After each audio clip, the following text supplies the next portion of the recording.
Go ahead and get started here. If you need any drugs, there's caffeine in the lobby as well. I believe some sugar. I saw some donuts here as well. But we're going to start this morning like we start all of our committee meetings and our time together in the chamber with a word of prayer. And I'd like to call forward my sweet mate. He got elected the same year I did. He's since then grown the best beard in the Senate, and has spent enough time in the gym that he's the most feared man in the Senate due to his stature and his physique. But Randy Robertson, Senator from, what's your district number, Senator? 29. Why don't you come forward to the microphone here? Open us up with a word of prayer, if you will.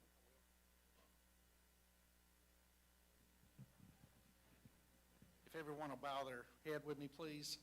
Dear Heavenly Father, we humbly approach you this morning, Lord God, knowing that we are your servant, God, and knowing that you are in control. We ask today, Lord God, that you open our hearts and our minds as we traverse through these complicated subjects that deal with the lives of the families, men, women, and children of Blueberry, Georgia, and give us the wisdom that we need, Lord God, to make the right decisions. And Lord God, as always, we ask for these blessings in the name of your Son and our Savior, our Lord Jesus Christ. Amen. Amen. Thank you, Senator. Stay in that seat if you don't mind. I'm going to call forward as well. For those of you who don't live in the political world, the ultimate air traffic control and gatekeeper for what happens on the floor of each chamber is the Rules Committee. And that makes, in each chamber, the Rules Chairman very, very influential, powerful, and instantly funnier, more handsome, and they stand a little bit taller as well. Richard Smith, and we're in Chairman Smith's district as well. So, Senator and Chairman Smith, go ahead and just share a few words with us about your district, if you would. Some of us have traveled from afar and aren't as familiar as others, so we'd love to know where we are this morning. Well, I'm starting because the Rules Chair asked me to, not because I think that I'm anywhere near as important as he is. But I want to welcome everybody to my district, District 29, which is the northern portion of Muskogee County, all of Harris, all of Meriwether, and all of Troup counties. I think we probably have one of the more unique and diverse districts because of the military presence we have here, because of the fact that we're so close to that country known as Alabama, and we are a combination of rural and urban.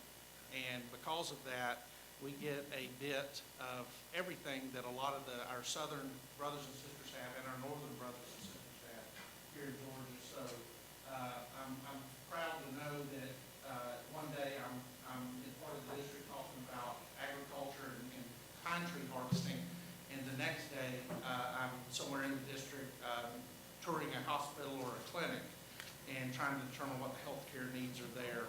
And I want to welcome everybody here.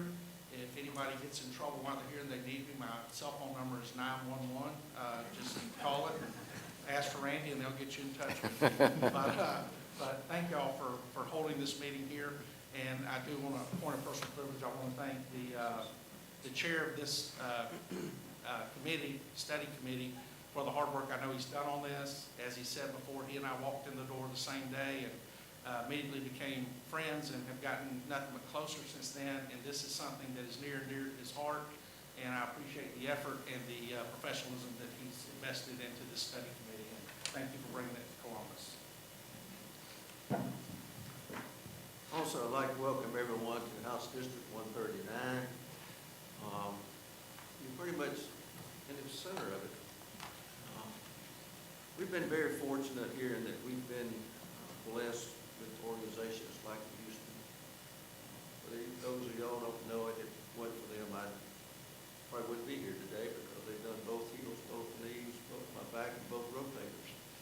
At one time, I was walking in the doctor room doors. The doctors were walking in at the hospital. This is a wonderful organization, and it brings to light a lot of things that Georgia needs to take a look at, and that's health care.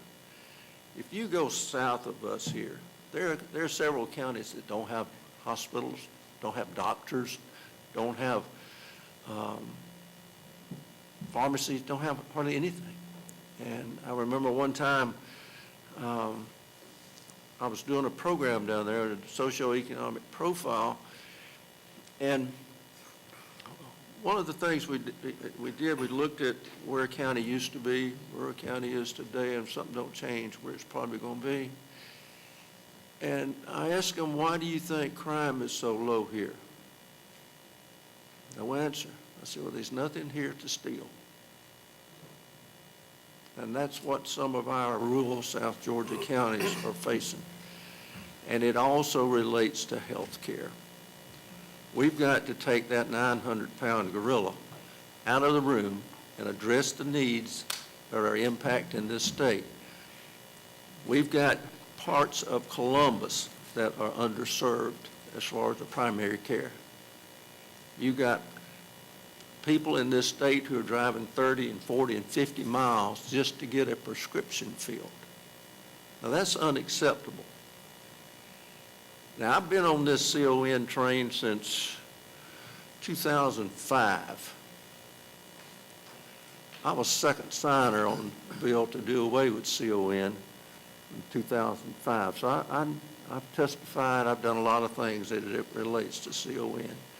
And it's something that is very important to me personally, and it's much more important to the people in this state that we address this health care issue. Now, CON's one part of it, but it's a big part. There's a lot of other issues because we're having primary care physicians retire. I've already had to go through 2. I'm on my 3rd primary care physician now because the other 2 retired. So there's a lot of issues in health care that we have to address.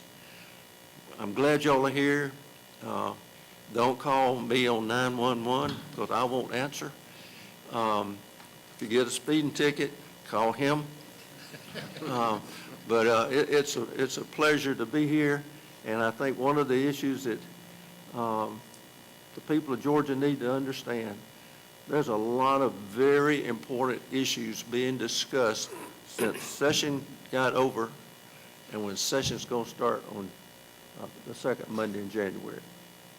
Thank you. Thank you, Mr. Chairman. We have a rules chairman in the Senate as well. He always likes his own entrance. So, ladies and gentlemen, Chairman Matt Brass has decided to join us this morning. If you were in the Senate, he'd make you rise when he walks in the room, but we're out of session, so we're all going to remain seated.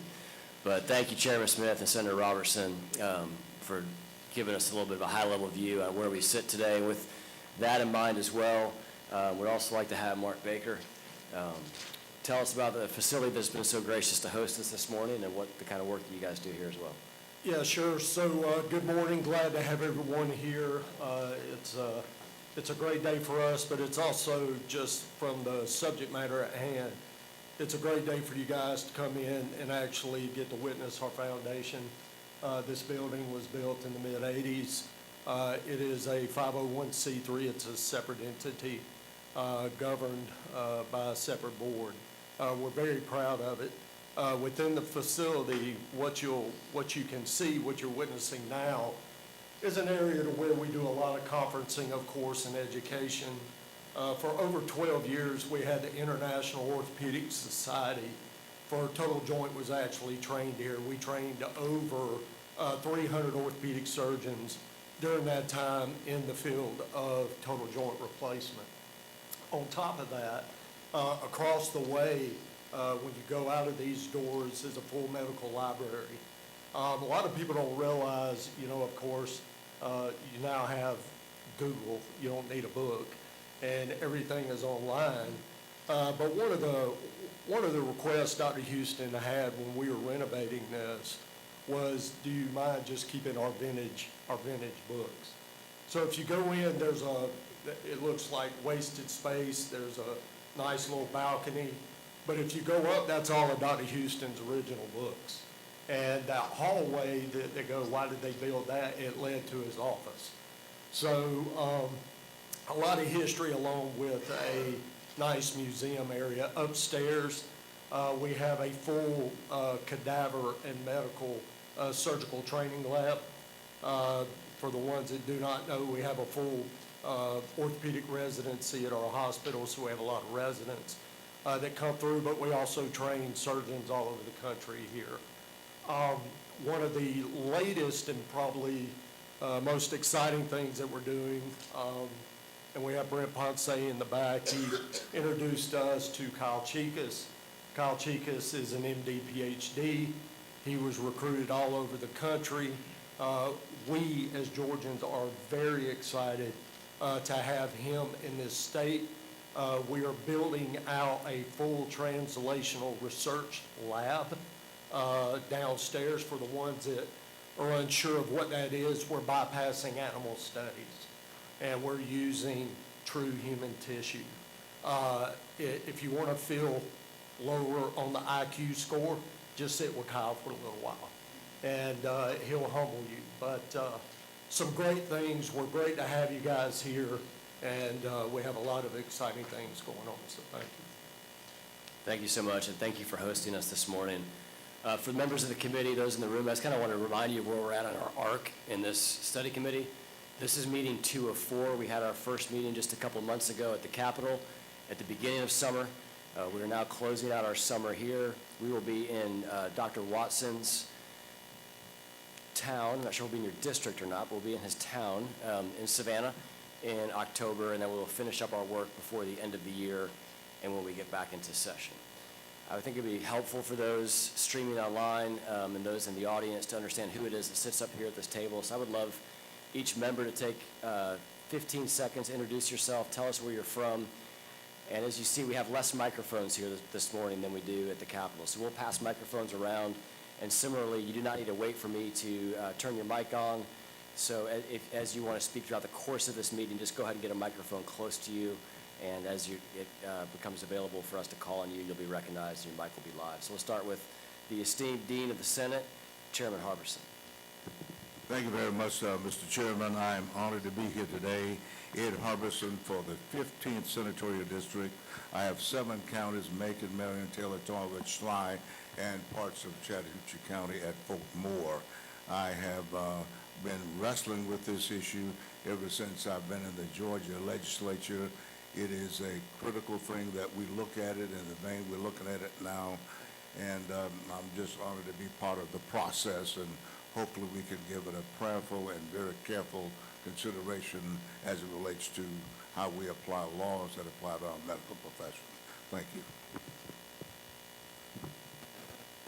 I think everybody already met me in my dialogue, so CEO of the Houston Clinic. Good morning. State Senator Freddie Powell Sims, District 12, Southwest Georgia, and also born not too many miles from here in Talbot County, so this is home to me and for me. Love Columbus. It's a friendly town, so thank you so very much for having us. We hope that we can or will have a successful ending when we're done with the CON meetings.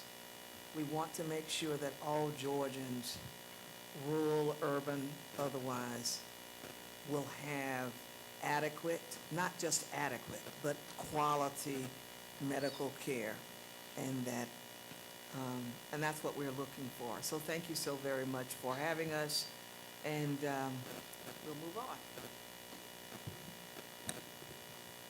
Thank you. I'm Steve Wertheim. I'm an orthopedic surgeon with Resurgence Orthopedics. I have been dealing with the CON issue from multiple aspects for 20 years. I've been on a hospital board that had CON issues. I've run a medical practice dealing with CON issues, and have, even in the short time of this committee, learned a lot about the issue. Thank you.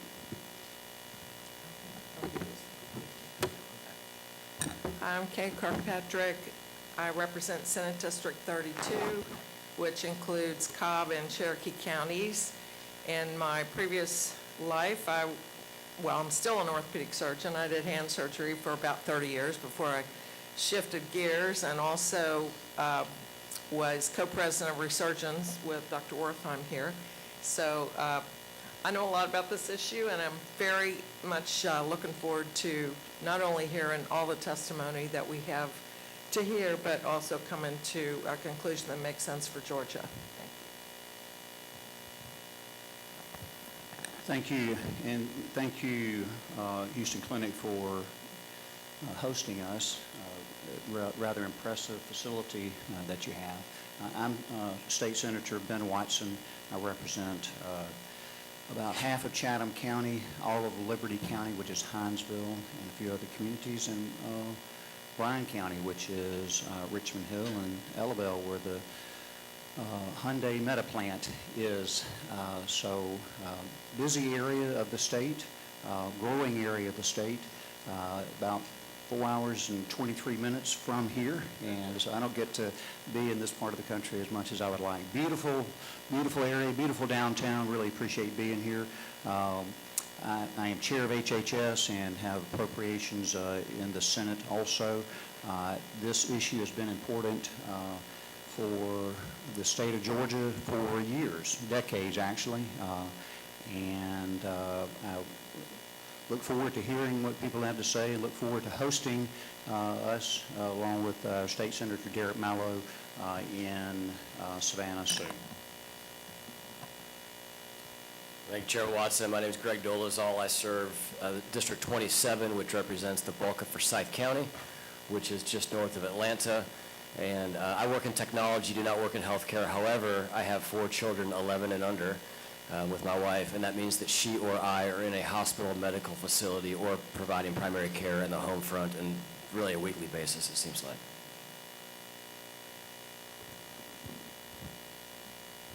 I won't put anything smart. I'm Matt Brass. I'm from Noonan, Georgia, and represent District 28, which is all of Coweta County, all of Heard County, southern part of Fulton County, and the western half of Douglas County.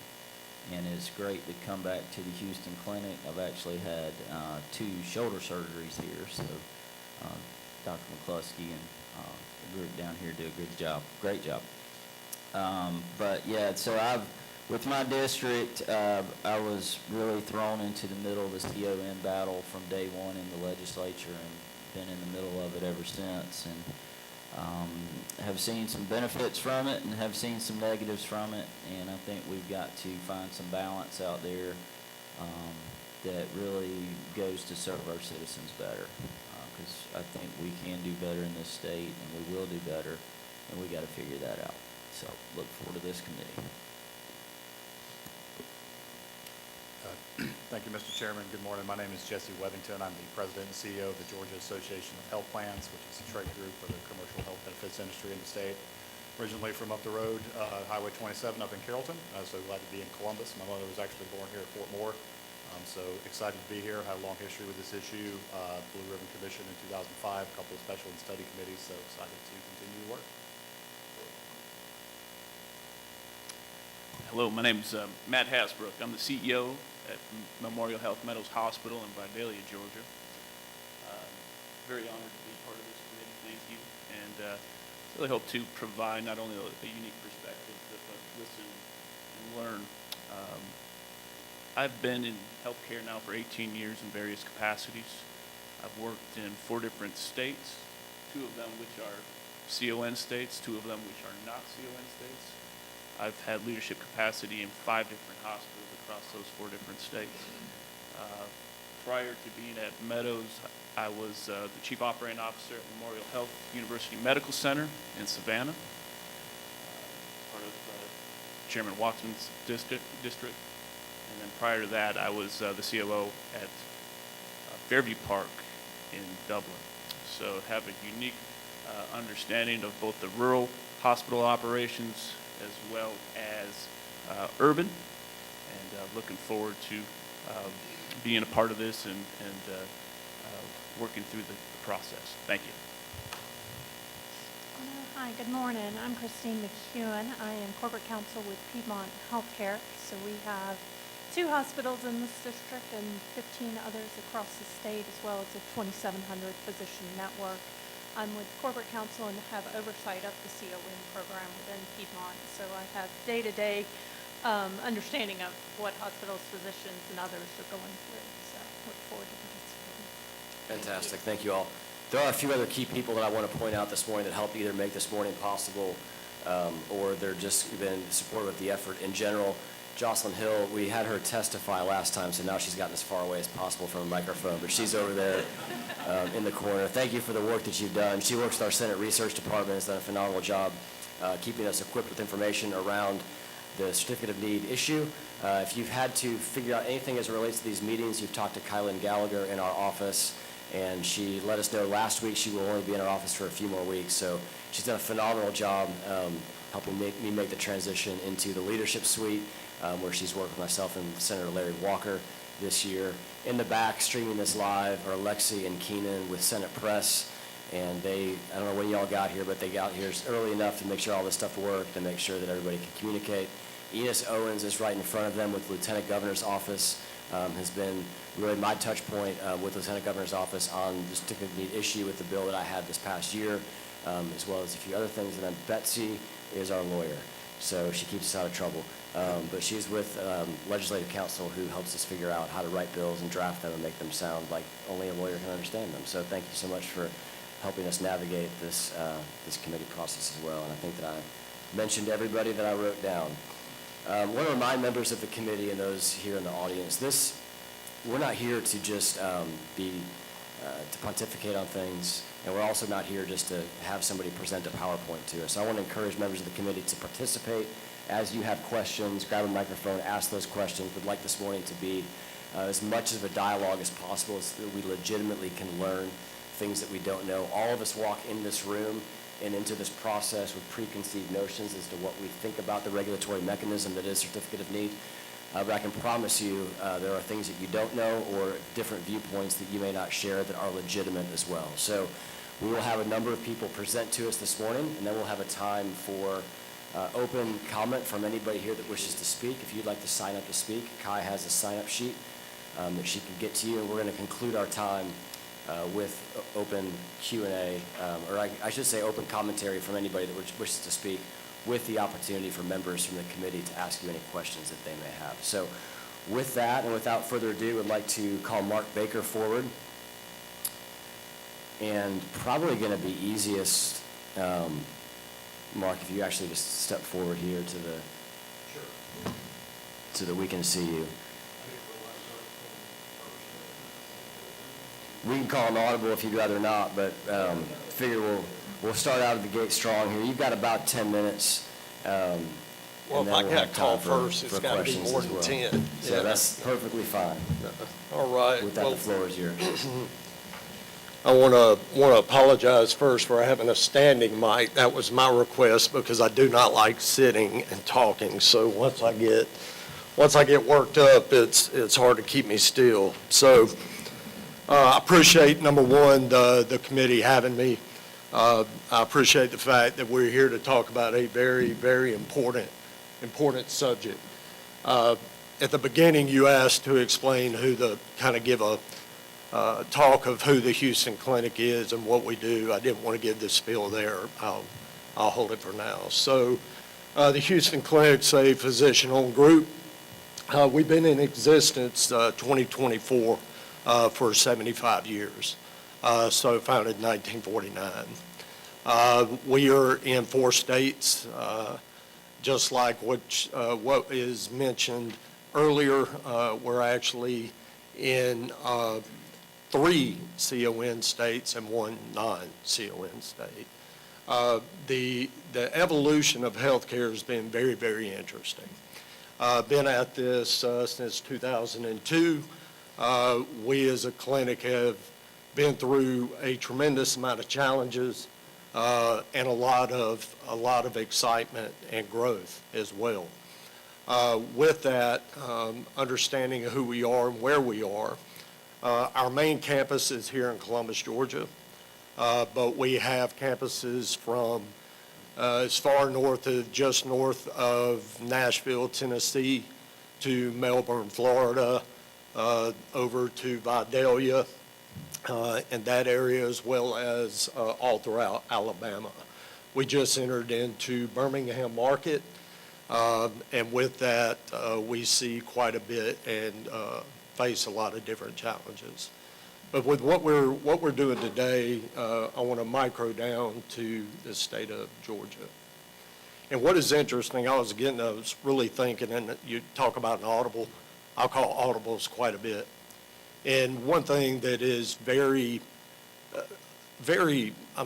laser focused that hits me is that we're in a situation, when I've talked to physicians, people love to say physicians aren't good businessmen. That's a catchphrase, you hear it a lot. But I will tell you, if you give up a physician 99% of the right information, they're going to make the right decision based on the information that has been given to them.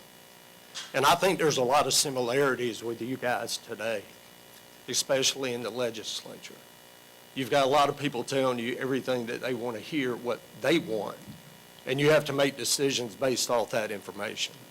So hopefully today we can give you information that is real and factual, and leave a lot of opinion out. And I want to try to take you through that journey and talk to you about what it means to actually have gone through a tremendous amount of legwork with CON.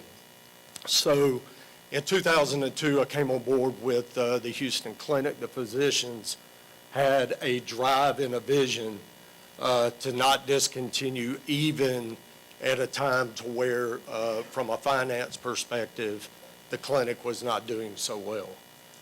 But the group of physicians got together and knew there was a mission larger than themselves, and they stuck together.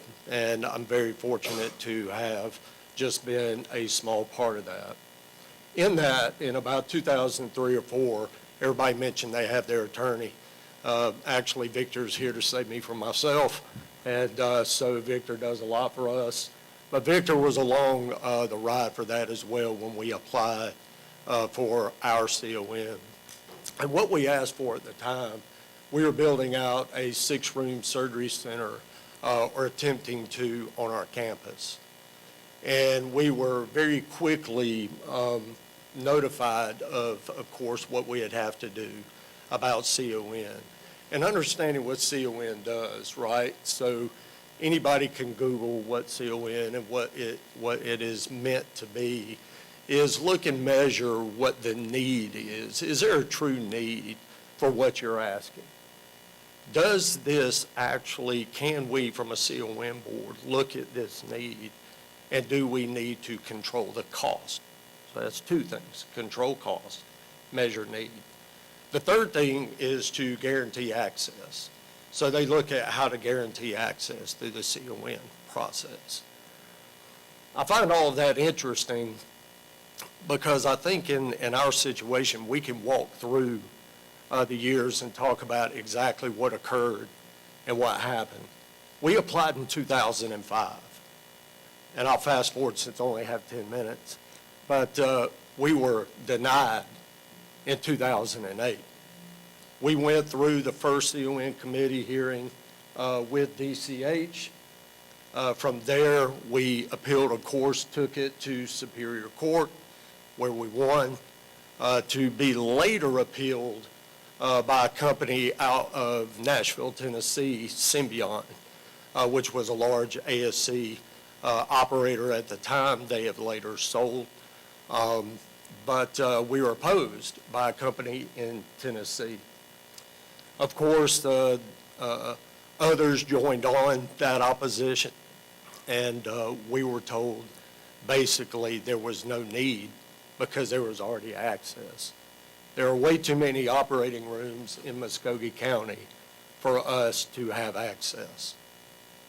So at that time, what was interesting is we were also looking at how to expand our services, and we did not want to take no for an answer. There was a hospital being built in Phoenix City, Alabama, which is 7 minutes from my door, my office door. And we were watching that hospital. And as we were looking at the hospital, we could see there was going to be an opportunity. And that opportunity, when we were denied in the state of Georgia, we looked west and we bought a hospital, and we now own 100% of acute care hospital in the state of Alabama. And we took 600 on average cases a month out of the state of Georgia to Alabama, because the CON declared that there was no need in Georgia. I would like to say there's nothing wrong for-profit. A lot of people like to hide from that when they're in these type of hearings. Honestly, I don't need a CON committee to measure to see if we need to spend our own money or not. I do not. If we make a bad decision as a group, that's on us. And everyone, even though we were moving into the state of Alabama, we were fought viciously from the state of Georgia. Wait a minute, I thought at first you guys didn't want us, and there wasn't a need. So when we moved to go to Alabama, we were fought again at a federal level, which we later won as well. So we haven't looked back. But what was interesting, from that point, when we applied for the CON, we applied for 6 rooms. At that point, they said, well, you'll probably get it passed if you move it to 4 rooms. Richard Smith was with us during that whole battle. During that battle, we moved to 4 rooms. It still didn't matter. We knew we had heard that we were going to be overturned at the appellate court. So therefore, hence why we moved to Alabama. What I find interesting is we tried for 4 rooms. Well, guess what we got? We got 6 rooms and a procedure room. And then 6 years later, guess what happened? We fell into another surgery center and purchased a CON and opened up 2 more rooms in Muskogee County. So now I have a net 8. I asked for 6. Now I have a net 8 within the county. What is interesting, if you look back through the years of 2005 to now, there's been a net gain of 20 ORs in our service area. Net gain. I find that interesting, right? And we still have an access issue. Luckily, we have a great partnership with Piedmont. It's worked out well. We have just now purchased 49% of a shared surgery center. And we still have access issues. And even the CEO, Scott Hill, he would say the same thing. Access is something that is very interesting to me as you begin to look at the need for the patients we serve. There are 159 counties in the state of Georgia. You're second to the state of Texas. I think they have 254 counties.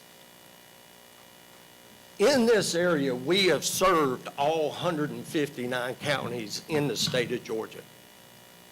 I keep hearing about rural. We understand rural. We're all throughout the state of Georgia. So I looked at some of your most impoverished counties that I love people to quote that we look at as a company. And I'll just throw out a few. I'll throw out Telfair County, I'll bring up Lanier County, and I'll bring up Stewart County. What is amazing when you look at these 3 counties, the most impoverished, in an 18-month time frame, on average, we have treated over 14% of their entire population. So we can't say that the way that we move and the argument of CON is to control the cherry picking. That is a dead animal. It's a dead animal. Also, did the proliferation of ORs hurt the viability of health care in the state of Georgia within Muskogee County? Let's talk about that.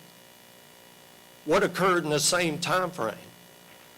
2005 to now, on average, both hospitals increased their net patient service revenue over 100%. I wanted to quote just their patient visits to allow the question to be, oh, well, the patient visits went up, so therefore, there's a lot of indigent care that they probably had to serve because you moved the paying patients out. Well, that fact doesn't ring true at all because their net service patient revenue went up tremendously. What that shows you is if a hospital has the right leadership and the right vision, they will succeed. This isn't a physician-hospital argument, guys. This is a viability argument for our entire state. So when you're looking at this, and hopefully as you're peeling the onion back on CON, we can demonstrate just through what we did here in Muskogee County that it fell flat on its face for all three arguments, very easily. And take the same thing as we are talking about the proliferation of healthcare in some of your rural counties. I think in Atlanta, Senator Sims brought up, I am not only, but she is very concerned about who she represents. And we talked about family practice physicians. That is a need all throughout the state, and there's some very smart people trying to figure that out. Retention. We have the same thing with our residency that we have now. When they're trained in larger cities, they tend to go to larger cities when they get out. CON has no impact on that. Other than, if I'm in a rural area and we want to grow, you have got to have the business model and the ability to grow and not be stifled by a CON mandate that doesn't allow the private sector and/or these physicians and/or hospitals to grow, to meet the need. So with that, I'll end with a couple of things that are also fact. We are very fortunate to be a large enough company to be self-funded. And what I mean is through our benefits plan. But what is interesting, we get to see a lot of the cost across the state. We are CON state. I thought CON controlled cost. I find that interesting. Same surgery done in a local town in South Georgia, ACL. That cost to do the surgery, and how do we know that? We paid for it. $64,000. That's happening right now in the state of Georgia. If we would have brought it to our ASC, $5,500. What's wrong with that? Let's go to another CON state, Tennessee. Bilateral total knee replacement, $100,000. Done in our hospital, $34,000. Those are real facts. I want anyone to try to refute what I'm talking about. They are facts. And for us to be able to sit back and not make a difference in our state, that's sad. The joke earlier, what was it? Looking west about Alabama? Not too funny to me. I enjoy it. I enjoy it. It has given us the ability to stay nimble and grow as a company. Otherwise, we'd have been stifled. So with that, I'll pause, and committee, I appreciate your time. Recognize Dr. Kirkpatrick. Thank you very much for pointing out the discrepancy in the cost between ASCs and hospitals, but my question is about your legal fees. During the process of trying to get your CON between 2005 and 2008, it's when you said you were denied. Do you have any kind of idea how much that cost you? I don't have an idea. I know exactly. It was $1.1 million. $1.1 million for legal fees. Yep. And that included everything around that. Thank you. Thank you, Mr. Baker, for your presentation. My question is, we're here to make changes, adjustments, or just throw the whole thing out, which would be CON. What would be your first move? what would you do to make this a better regulation for the state of Georgia? What would you do or not do? Yeah, I think the first thing we're doing right now, Senator Sims, I think the thing that we're doing right now is we're sitting down, we're actually having a discussion revolving around the CON, and we're going around the state. So a committee was formed, which I take that very seriously. So the first thing is to look and to bring up the issues that were within CON, which we've done. I personally do not believe in the CON process. I do not. I believe that healthcare should be at the hands of the ones that are delivering it. I believe that it should be a decision made from the providers and/or the institutions that are delivering said care. I will let some of the hospitals speak for themselves, but I have had some very good discussions with hospitals that are being stifled to grow a certain market within a certain specialty, that they cannot get permission or get a CON based on that specialty right now. So if I was to do anything sitting here today, it would be a full reform of CON. When you say Mr. Chairman, may I? When you say a full reform, does that mean get rid of it? No, if, the only piece that I would say that needs still some guidance and/or oversight from a CON perspective, because a lot of the times people use oversight as there's no oversight for quality in it. Look, everyone with or without CON still has the oversight of Joint Commission, CMS, AAAHC. Everybody still has to go through all the quality measures. If you are receiving a tremendous amount of funding, or you're asking the state to end up purchasing or receiving funds from the state to build and or grow a certain market, I can understand a committee within CON looking at that project.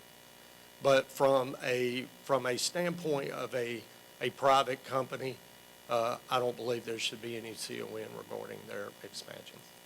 Mr. Chairman, one more question, just one more. Give me your interpretation of cost and volume. How do you define those two? Well, if you want to sit with me for about another 2 days, you can come to my office and we can walk through that, and I would love, but I would love to. I would love to. So cost and volume really does not matter at the end of the day. Cost is, when you're looking at cost, you can take one procedure, all you do then is multiply it times your volume. So you've got to look at each case and each situation separately, which is what we do even when we're negotiating payer contracts. We do not look at the overall in totality. We look at each different and separate procedure, if it is within our hospital or within our ASC. So from a cost perspective, when you're looking at cost, you've got to look at everything it takes to go into the cost of that procedure, which we do. We're very analytical in our company. We know exactly what the cost of each physician is per minute within our OR. We know what the cost is, what they use from any type of their vendor of choice, to the implants that they use, to what it takes to run the hospital or the ASC. So you not only have the cost of that physician, you have the cost of the actual facility itself, and you have to take all those in consideration to build your cost. That's a very simplistic answer, but more than glad to spend more time with you. Thank you, Mark. One of the things that I've dealt with is when you talk about need, and the State Health Planning Board is going to decide something on need, healthcare changes so quickly. Could you maybe talk a little bit, if you decide to build a surgery center with 4 rooms now, it's a 2 to 3 year process from the time you decide to get it done. Sure. Talk about the difference between what has happened over the last 3 years for outpatient procedures. How many more outpatient rooms you need, because joint replacements are done as outpatient, spine. Yep. The quick shift and how that is affected? Yes, so I'm sure you're speaking to the outpatient-only list that was given by Medicare. So, for us, being nimble is very important, and the CON process doesn't allow you to be nimble, of course. And we like to pride ourselves in being nimble. We're lucky to be, spread across a footprint.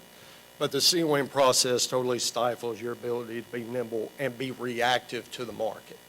Because then what you have to do is go through, and I can only speak to what we went through, is 3 years of fighting a battle to soon lose altogether. So even if you recognize a market and you see that we're going to an outpatient-only list, and I will tell you, we deal with a lot of hospitals that are struggling with that right now. They're sitting with, okay, what do I do once these procedures are moved out of our facility and it goes to outpatient? How do we backfill? I'm all over the Southeast. We have that discussion quite a bit with different hospitals. And if you're not moving in that direction, you're going to be left behind from a cost perspective. Because as you're being analyzed by the payers, which you are every day, and as your cost does not change with the change in times of moving to outpatient, you'll be penalized. And so to keep up with the times, you must be able to be nimble. And I find it interesting. If you don't mind, can I elaborate? So I find that interesting because that's a very good point, and it leads me back. I'm having deja vu to a talk I gave to the Muskogee County Medical Society back in '03 or '04. I was looking for Flandry because he was president at the time. And what was interesting, in HBR, Harvard's Business Review, they had this cartoon, and it was very interesting. And the cartoon was a hospital administrator and a doctor, right? And they were both sitting at a table, and the doctor was negotiating what he thought was his, and the hospital administrator was negotiating what he thought was his. And the hospital administrator looked at him and said, look, I'm going to give you a piece of my pie as long as you recognize it's mine, right? So that is the inherent issue. We're trying to call what is ours. The hospital's going to say it's mine. The doctor's going to say it's his. It's the communities that we serve. That's who it is. And we just have to be fortunate enough to be chosen to provide the care for that community. Just as they said that we would, we were all about money and we weren't about quality. I find that interesting. Because for 12 years in a row, we've won every award that you can win at our hospital, to include the top 5% of orthopedic care in the entire nation. We take that very seriously.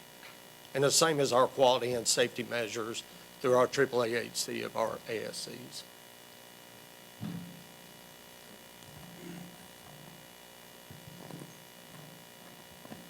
Just want to follow up quickly. So you're talking about quality, and it's always been my understanding that quality really impacts cost because of less complications downstream and that type of thing. Could you comment on that? Just for the record, we did not talk before that question. I find that is a very good point. A lot of the times people will use quality and hide behind that and say it's about cost. But the time is right now where people are getting smarter to where they can actually measure what they're doing from a quality perspective. And quality does have some indications that you can control cost. I'll give a great example of that. Just recently, we did a retrospective study on close to 3,000 spinal fusions of ours, 3,000. In this study, what we ended up finding, and for the providers in the room, if I quote this wrong, I think I'm right. So the infection rate that I think HSS, or one of the leaders within the country, actually published was around a little less than a 4% infection rate, which was good. we finished ours, our infection rate was 0.7. 0.7. And our cost, it was 2/3 the cost. So I can say with that, with 3,000, the power of that end is very strong. And it's now, that study has now been accepted and it's about to be published. So you can actually use that, and we can take that one step further if you would like at later date. You sort of answered my questions. When I introduced myself, I didn't say that I do primary care, mostly geriatrics, and our group has embraced the quality aspect of that, because CMS, through ACOs, et cetera, have shown that quality drives price. An example, the simple example of diabetics getting their A1Cs, touching the physician 3 times a year. Amazingly, not a big surprise, but reduces the cost to CMS. Has been one of the programs that has reduced cost by billions of dollars relating to that. So, you know, by denying access, increasing wait times, and the CON process doesn't seem to be conducive to driving quality and cost from that perspective. I didn't mean to, that may be more of a comment than a question, but. No, and I think, you know, the same thing, and I'm thinking strictly from a surgeon and provider standpoint, but the same thing occurred with us with the fact when we were looking at bundle payment strategies. We absolutely, the quality went up because everyone started paying attention to the post 90 days of that episode. And with that, the quality went up because you're watching, the readmissions went down. But absolutely, during that time, we began looking at that a lot closely where we didn't have the readmissions. But that infection rate leads to higher readmission. Yeah. Mr. Chairman, thank you, Mr. Baker, for being here and serving on this committee. Does that sound better? Thank you, Mr. Chairman. I like to be heard. Actually, I've got a series of questions. So, on this data with the cost of surgeries, is that public record? Like, where can we go and look at these things? I know you said, you know. Yeah, we can provide that. We can de-identify that information and provide that. Okay. Yep. And then, you know, we've started touching a little bit on cost, but, you know, we've got a serious delta there.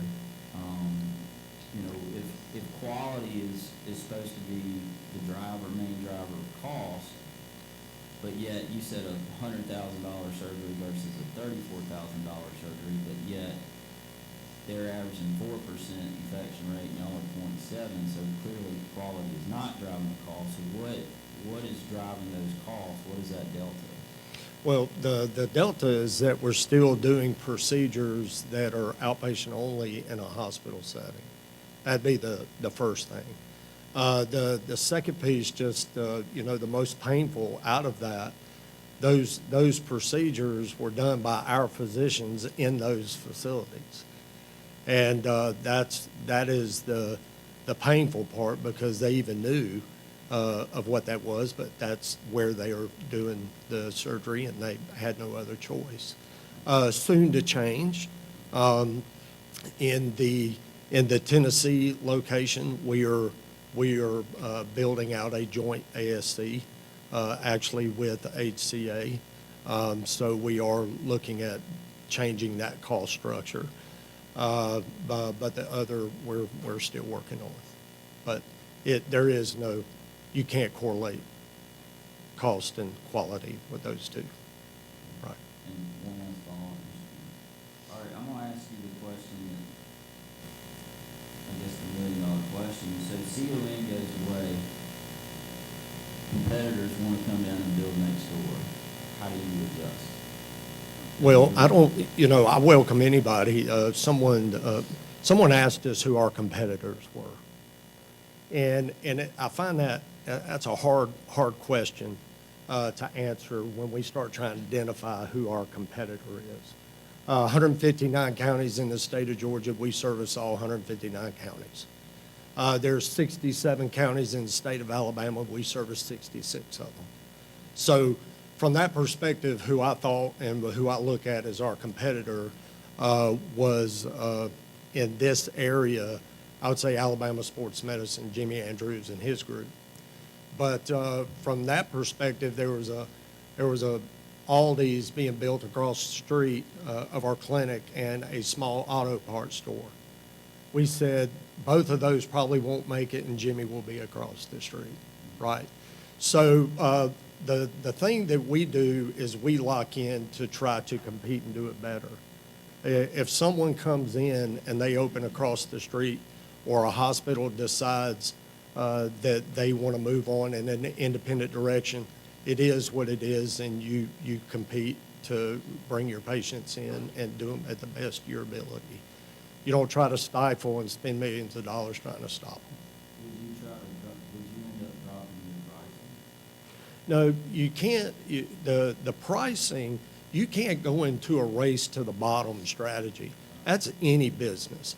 You want to look at what you want to do from a race to the bottom. You can look at what happened in the mid-'90s when everybody was trying to get going for the new payment structure, and they lowered, in like physical therapy. I was a physical therapist at the time. Everybody dropped their rates because they thought they were going to get more from your PPO plans when they were all first coming out. And they said, for us to be in business, we got to drop our rates. Well, what ended up happening, they dropped their rates to the point to where, guess what happened then? You couldn't find a physical therapist because they ended up terminating them. Luckily, I held my job in my career, but over time, they ended up realizing you can't go to a race to the bottom to where it's going to have a negative impact on your organization. I don't think any business would do that. Thank you, Mr. Baker. One question, revisiting the $1.1 million in fees. Yep. How did that compare with the actual capital side of the project? A third. Good question.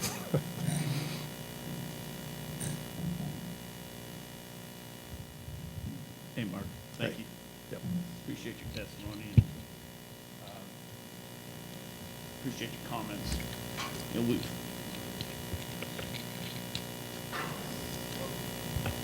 how about now?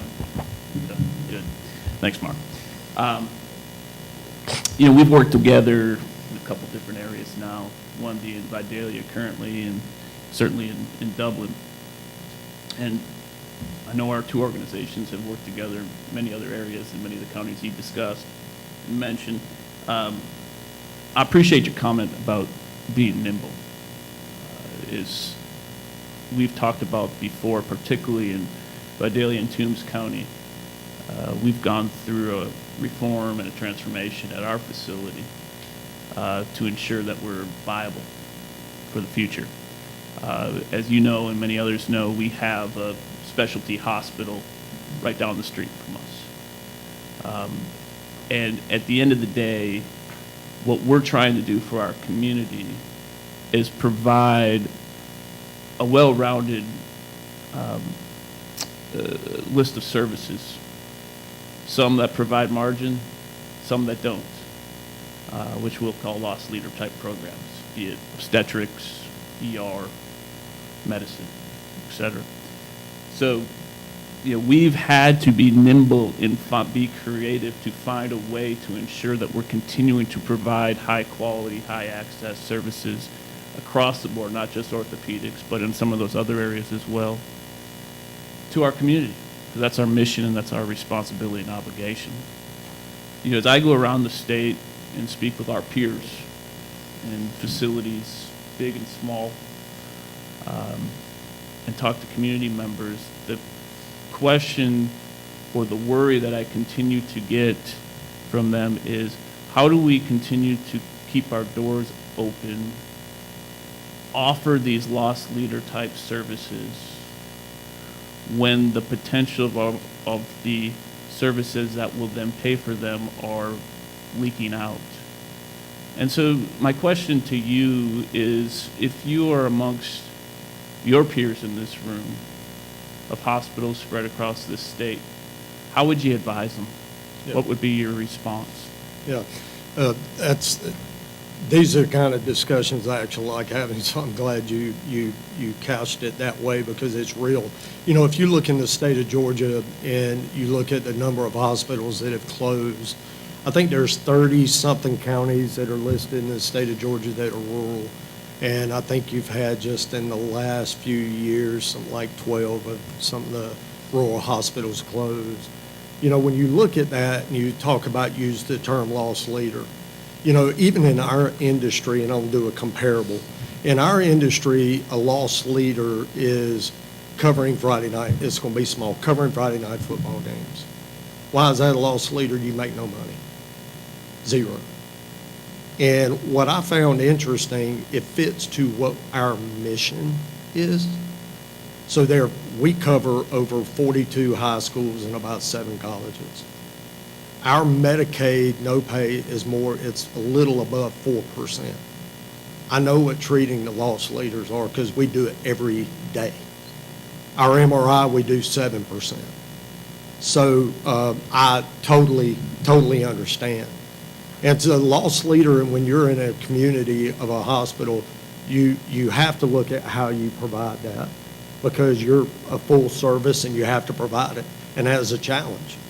But at the same time, I would say to a hospital leader, and I'm not going to hide behind the fact that I'm a CEO of a hospital as well, I get it, have a full ED, I understand, is the need to find and embrace areas with the physicians of the ones that have a choice, and how do you collaborate to bring them in?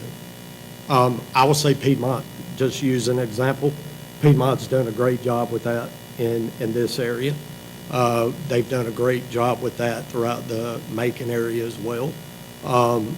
And we're looking at different ways to be nimble and collaborate. It doesn't mean we always agree. I mean, there are times we're sitting in a boardroom, we don't agree one bit. But what I find interesting is we're able to walk out unified and we'll come back and we'll figure it out. We're not scared to compete against each other.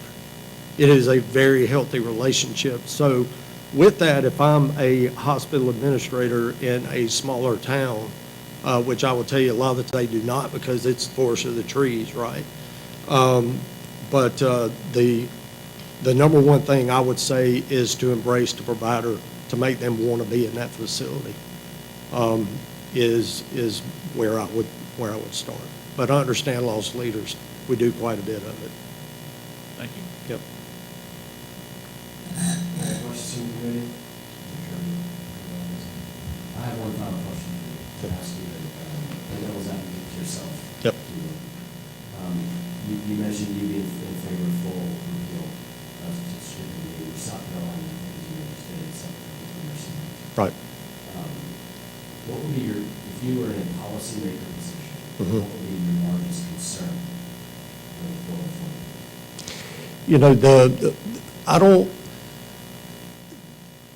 as a policymaker, I think the largest concern that you would have is the unknown and what that means to your legacy as a policymaker in making that decision, right? So you're looking at what the unknown, am I making the right decision to move forward? So if I was the one sitting there looking at that, I would look back at the last 30 years of what CON has done within the state and where it has been in the last 10 years and what it has done for our rural health care. I can't measure or see anything to where it's been favorable for our rural health care. Yep. All right, thanks.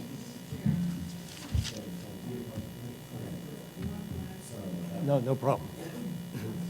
No. Mr. Baker, are you suggesting that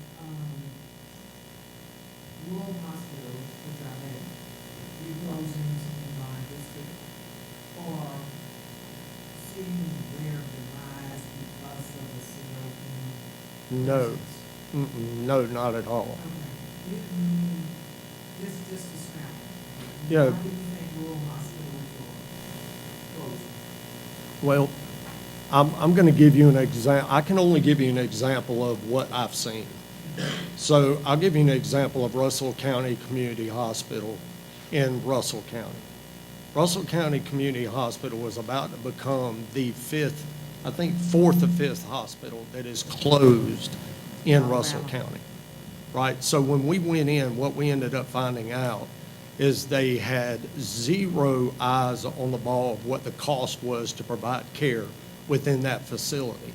So when we started looking at it, the old cliche of blocking and tackling is true. Everyone loves to say healthcare is complex. It is so complex. Last time I checked, we got some smart people in this room. And healthcare is complex, but so is any other business. And it really comes down at the end of the day of revenue minus expenses. You either can make a profit or not.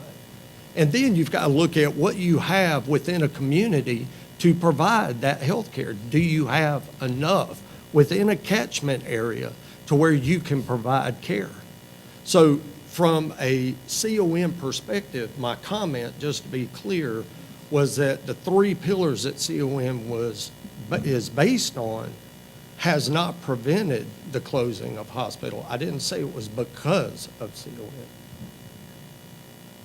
So do you think that complexity of healthcare, because it can be, depending on who's talking about it.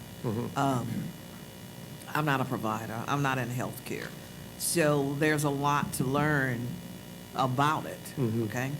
So do you think that complexity is created sometimes just to confuse the individuals that need health care or that are involved, or even the providers? No, I'm not gonna sit here and try to suggest that people are being misleading. That's not where I'm going. What I'm suggesting to you is that every conversation that I've had, and even ones I've seen in front of this committee over the past 20 years, have used that comment.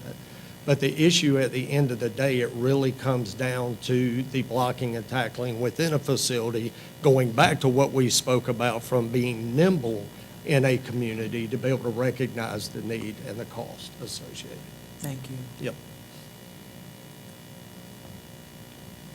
All right. Thank you, committee, for your questions. Thank you very much for your testimony. Thanks. Next on our list is Dr. Shane, we think it's Dara, and we're probably going to butcher it. We apologize if we did. I consulted Dr. Watson, and I'm going to let you blame him if it's wrong. Did we get it right? What's that? Pronunciation of your last name? Yeah, Dara. Well done. Fantastic. The floor is yours. Yeah, I'm Dara to a lot of people. One of my medical school professors called me Dara on the first day and kept calling me Dara. I'm pretty sure that he knew how to say it, but he just didn't want to. And he could say it, whatever he wanted to say. Thank you for being here. Thank you for letting me speak to you. Welcome to Columbus, my hometown. I was born here, grew up here, went to high school here, undergrad here, went to Medical College of Georgia in Augusta for medical school. From there I went to Emory and did my internship and residency, and then from there went to UNC Chapel Hill for general cardiology and interventional cardiology fellowships. I'm here today to ask you to adopt a recommendation in your report that the CON law be amended to allow the specialty of cardiology to do pretty much what all the other specialties are already doing, and that is to operate a single specialty surgery center under an exemption to the CON law. And I think we can understand that CON law impacts every or nearly every level of healthcare services in Georgia, and it, in my opinion, interferes with the ability of providers to decide when and where to provide healthcare services and patients full access to those services. If you decide to repeal CON law or significantly reduce its scope, I'd support that. But my issue, along with those of many other cardiologists in this state, just would be resolved by modification of the law. The CON law, my understanding, has been in effect in Georgia for over 40 years and has not changed in a meaningful way that recognizes the evolution that is cardiology today. The Georgia law now requires that every procedure done from a cardiac standpoint be done in a hospital. And when cardiology was in its infancy, that made sense when we were just getting started with these procedures. But these procedures have evolved dramatically, and the law has not. It's likely that, and again, I certainly cannot speak to how it was formed or the decisions around that, but my guess is that the CON law mandated that these procedures be done in the hospital because at the time the law was formed, that's where they were done, and it just became cemented. But now the procedure has changed, and at the very least, I believe that the law should as well. So I'm going to share my perspective as a cardiologist, and I think it reflects the views of a lot of my colleagues throughout the state. And I want to explain a little bit about the procedures and what we do, and then I want to cover 3 issues that are cost, availability, and opportunity. So some of you, I'm sure, know what a cardiac cath is, and some of you may not, and that's a procedure that I do. I'm an interventional cardiologist, and I put a small flexible tube either through the arm or through the leg, and I go up to the heart. And once I'm there, I can then make a diagnosis. I can figure out what's going on. Once I have an understanding of what's going on, I can administer medications. I can deliver tools. I can do work within the heart to address a myriad of issues, and that might be a clogged artery for a patient who's having a heart attack or is having unstable angina. It might be to address a heart rhythm issue. It might be for heart failure. There are some specialists who deal with congenital heart defects that people are born with. So there are a lot of things that we can do, and these procedures are very different now than when we started. Percutaneous coronary intervention, or PCI, that was first done in '77. I was in first grade. And a lot has changed since then. And that procedure, again, is used to unclog coronary arteries if you're having a heart attack, if you're having unstable angina.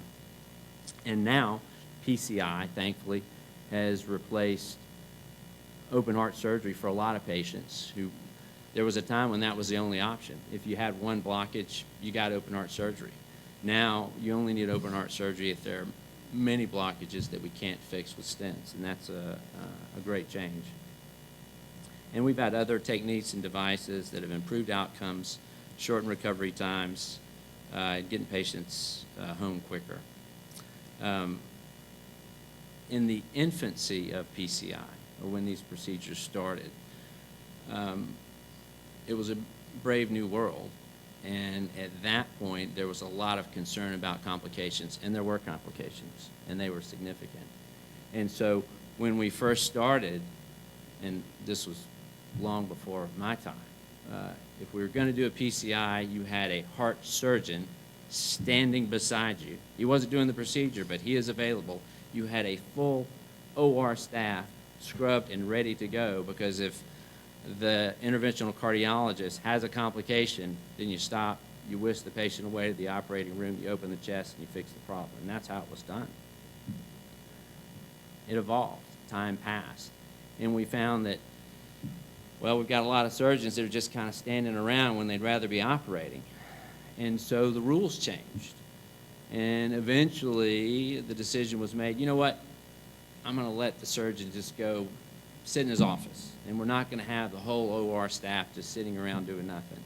But we will keep an OR available, and that was the rule. When I first started doing PCI, when I came to Columbus in 2004, that was the rule. Whenever we did PCI, there had to be a heart surgery operating room and a surgeon that was available some way, somehow.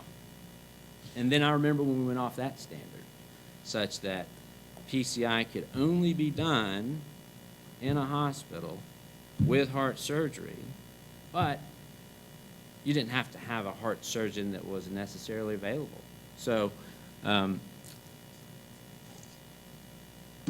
you've got 3 ORs and 3 heart surgeons, they might all be busy. In a case it's going to take 4 hours, and I just go do my angioplasty. And if I'm unlucky enough to start an angioplasty and have a complication, and all the ORs are busy, well, then I just have to deal with it. But the techniques, the equipment, the medications had evolved such that that was acceptable, and we've done quite well with that. And so we've evolved even further. One day we realized, gosh, we almost never send patients to the operating room. And so in 2011, the American College of Cardiology Foundation, the American Heart Association set up a task force for the guidelines of PCI and updated the recommendations to consider letting us do PCI in hospitals with no heart surgery. And that was a huge leap. And I want you to understand, because it has a lot, it ties in with doing PCI in an ASC. So back in 2011, they said, hey, let's look at doing interventions in a hospital where there is no heart surgeon.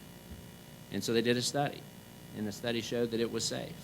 And then we started doing it all across the country in Georgia. We started doing angioplasties at a hospital with no heart surgery. If you had a complication, you had to pack that patient up and then put them in an ambulance and then send them to a hospital with heart surgery. Why do you do that? Because it's safe. Because those complications almost never happen.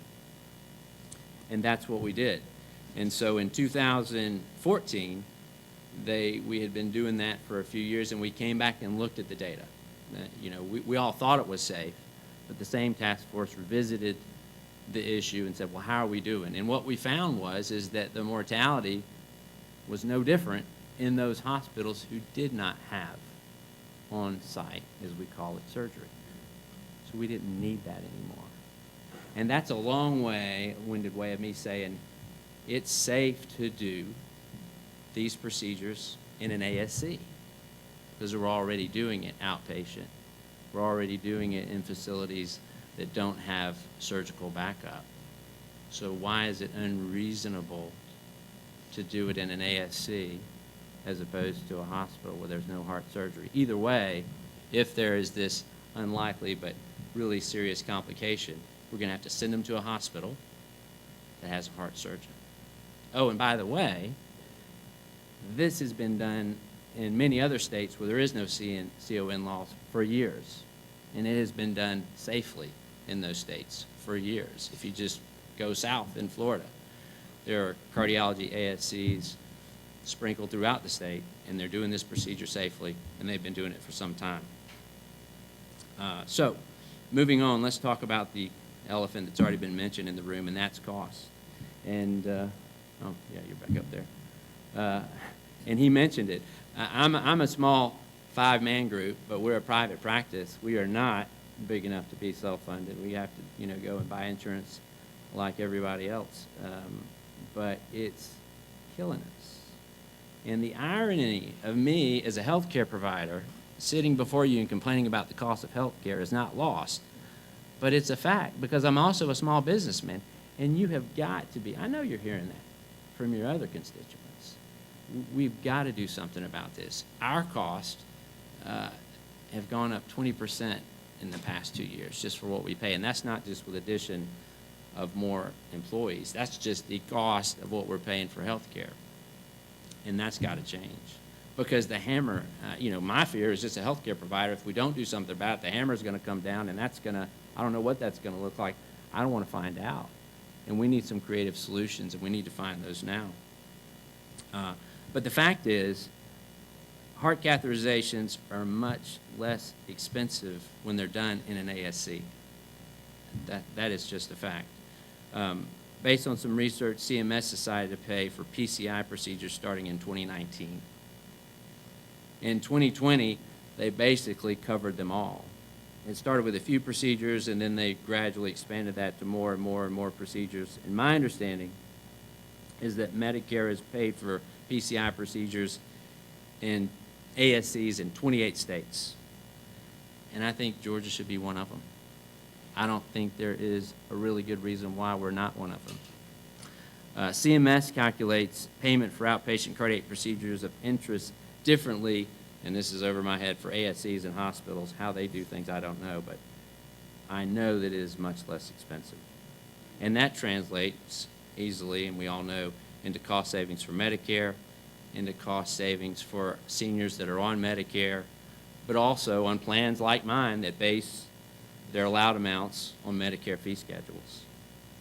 CMS estimated that moving only 5%, a small number of coronary interventions nationwide, from a hospital outpatient setting to ASCs would reduce Medicare payments by $20 million, cut copays by senior citizens out of pocket by $5 million. That's based on 2020 data.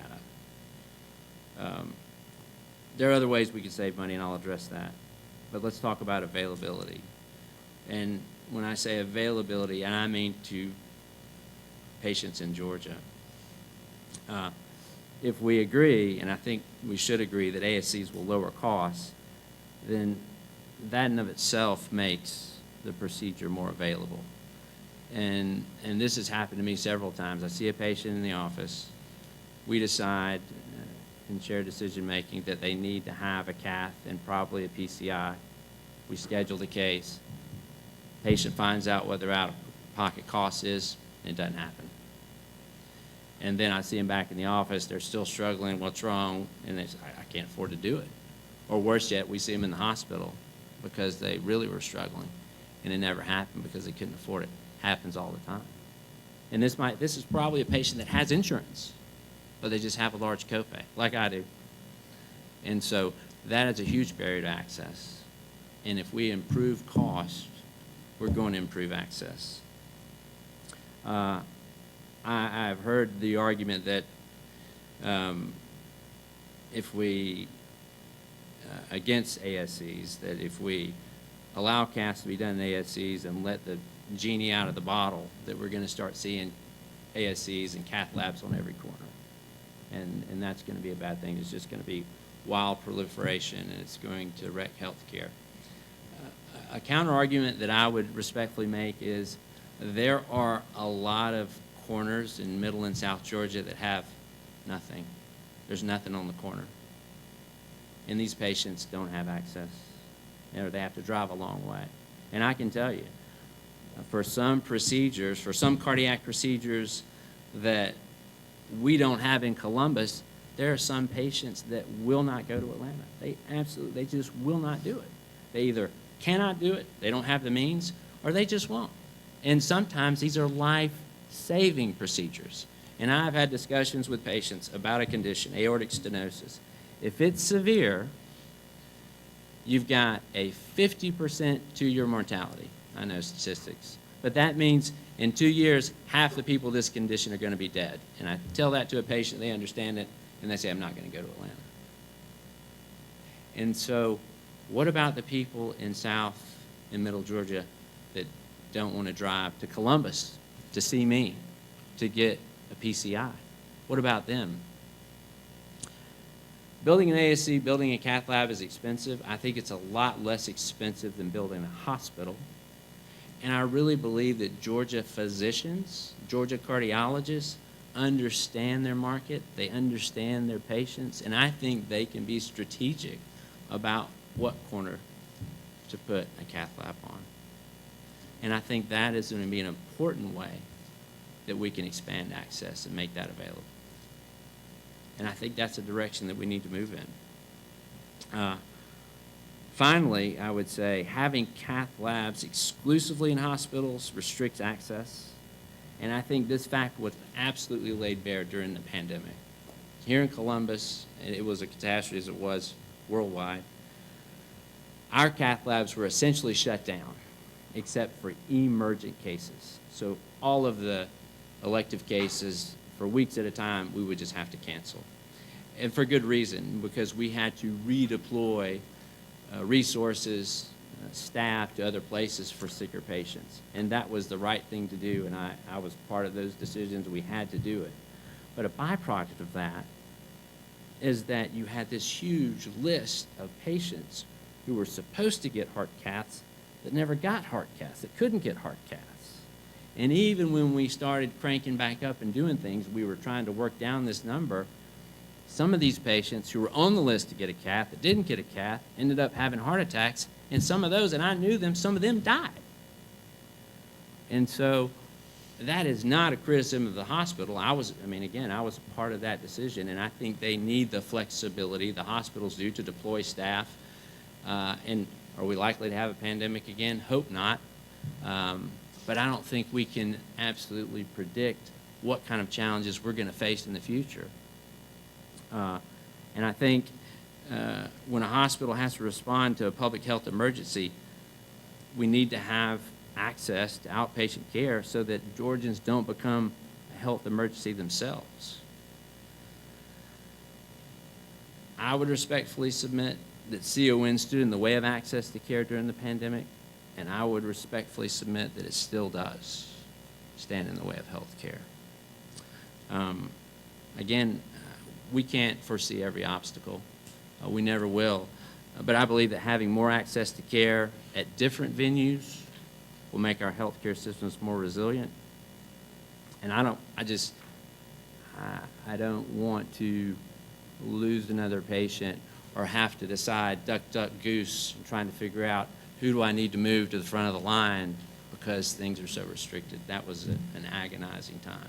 And again, we all did the best we could during that. Last topic, opportunity. And this is one that's near and dear to my heart, and that is a shortage of physicians in Georgia, and specifically a shortage of cardiologists.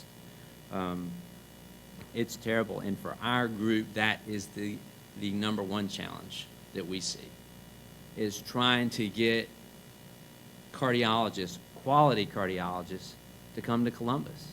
And it's my home. It's a great place to live, but there's not a cardiology fellowship program here, and so I don't have the advantage that Mark does. I mean, he can go and look at the cream of the crop and the ones that he likes. He can just pick and choose and say, hey, why don't you join the A team? I don't have that luxury.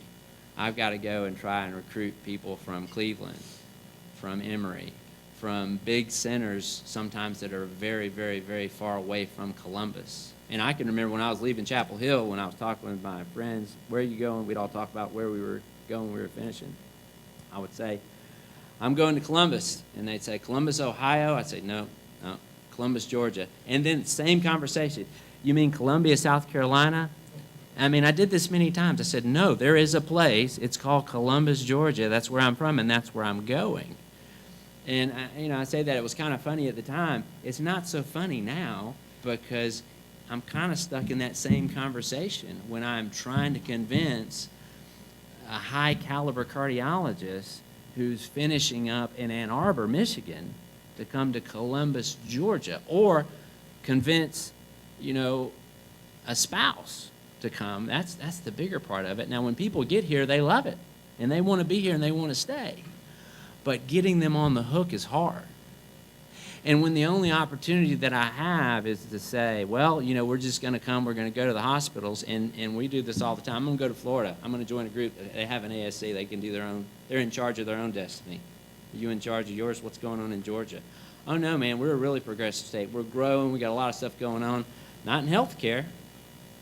You don't have much going on there. That's what I get told.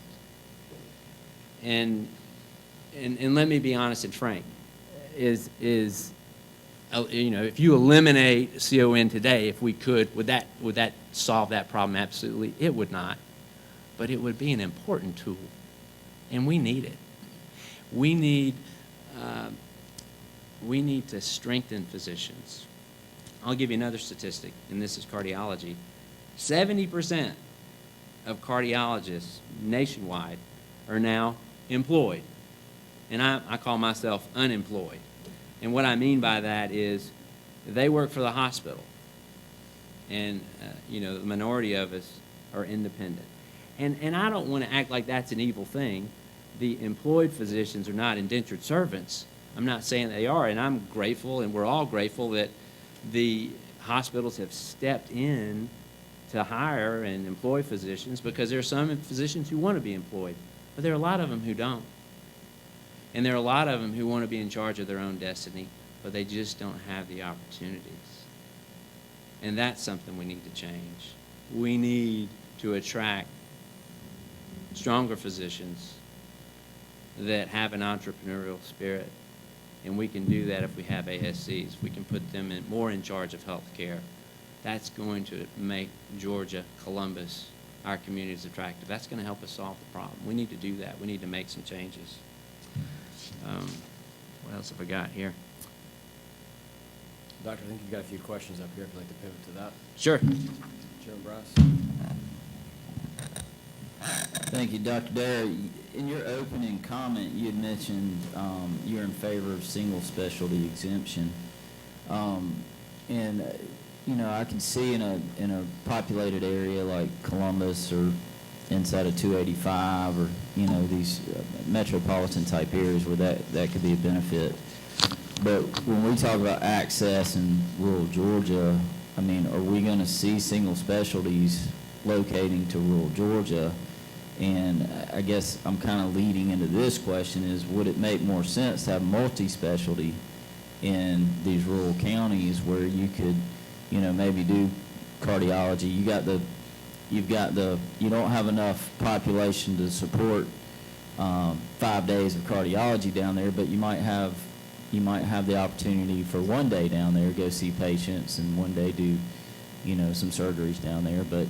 But if you spread that out over, say, 3 or 4 or 5 specialties, then maybe we could attract, you know, at least some partial business down there, if that makes any sense. Just wanted to get your thoughts on that. You might be getting a little over my head. And when you say Well, multi-specialty, well, what do instead of you mean doing- by that? Instead I'm sorry. Instead of going and opening a single specialty clinic Yeah. in Telfair Uh-huh. of cardiology and running that 5 days a week, it may not make, and I may be using the wrong terminology. I'm not a doctor, self-appointed doctor, but if you did cardiology on Monday, ortho on Tuesday, gyno on Wednesday, now you've got, you know, and maybe your doctors or your specialists travel around to, you know, instead of having one central location in rural Georgia, they've got maybe smaller ones throughout the state, and they're traveling to each one on different days. I'm just trying to think of, I mean, the access piece is, to me, the biggest issue. Agree. Yeah. Well, besides cost, but I won't get in that. But for this question, my concern is access. My concern is the lack thereof once you get outside of metropolitan areas in this state. How do we fix that? So let me just make sure I understand the question before I answer. You're asking me how I would respond if we amended, changed CON in such a way such that it was that you no longer needed CON for a multi-specialty ASC, such that an ASC exists where I could come and do a cath on a Monday. One of Mark's orthopedic surgeons could come and do surgery on a Tuesday. OBGYN comes on a Wednesday. Gastroenterologist comes on Thursday. ENT comes on a Friday. 100%, I would support that. Yeah, yeah, absolutely. And I think, yeah, good for you for being so creative. But yeah, I would support that. As a small business owner, would you be able to, you know, thrive in a system like that? I mean, would you look at outside of Columbus to go to a county, maybe 4 or 5 counties over, that doesn't have access? Would you, as a small business owner and a ASC owner, would you consider doing that? Absolutely. Okay. That would absolutely be in our wheelhouse. We are nimble as our middle name. We have to be. Yeah. Thank you for the question. Comment and a couple questions. Yes, ma'am. I've been down here recently for another meeting, and I hope you're taking your potential recruits to that rooftop bar that overlooks the river downtown. It's pretty We have nice. indeed. It's amazing how much overlap there is with everything that we do in the legislature. So I'm on another committee about recruiting medical personnel to Rural Areas that is going to meet for the first time next week. So I think it's really going to be an interesting conversation. And I just wanted to tell my colleague, Senator Brass, that we used to have a multi-specialty CON. We don't have it anymore. It went away, I don't know how many years ago, probably 25 years ago or something like that. But we had one surgery center that did have a multi-specialty CON, so that's something to take another look at. And I guess my question is, on the outpatient PCIs, I've been fortunate enough not to have one yet. Congratulations. But would you be entertaining 23-hour like outpatient stays, or would it be pure outpatient in your dreams? In general, we would be entertaining the lower risk procedures, with the ones that would go that day. And I think that's an important point that I should have mentioned in my comments, because, and I won't belabor this, but I think an important criticism that is that, well, gosh, if we pull all these out, that's going to really negatively impact the hospitals. All the procedures are going to go away. They're going to go to the ASCs. None are going to go to the hospitals. And I would say that is false. And here's the reason why. Because I was on call this weekend, and I was doing caths all weekend at the hospital, because patients that have heart attacks are going to go to hospitals every time. We're not going to do heart attacks in an ASC. Complex procedures are going to go to the hospital. And incidentally, the more complex procedures are reimbursed at much higher levels. And so that is going to preserve the revenue, in my mind, for the hospitals. And the other thing, I'll just speak to that, I don't want to diverge too far, is that if we can really bring in a lot more physicians, if we can make that change, there is a lot of need out there. We can generate a lot of cases, and I really believe all the boats can rise. Thank you for your question.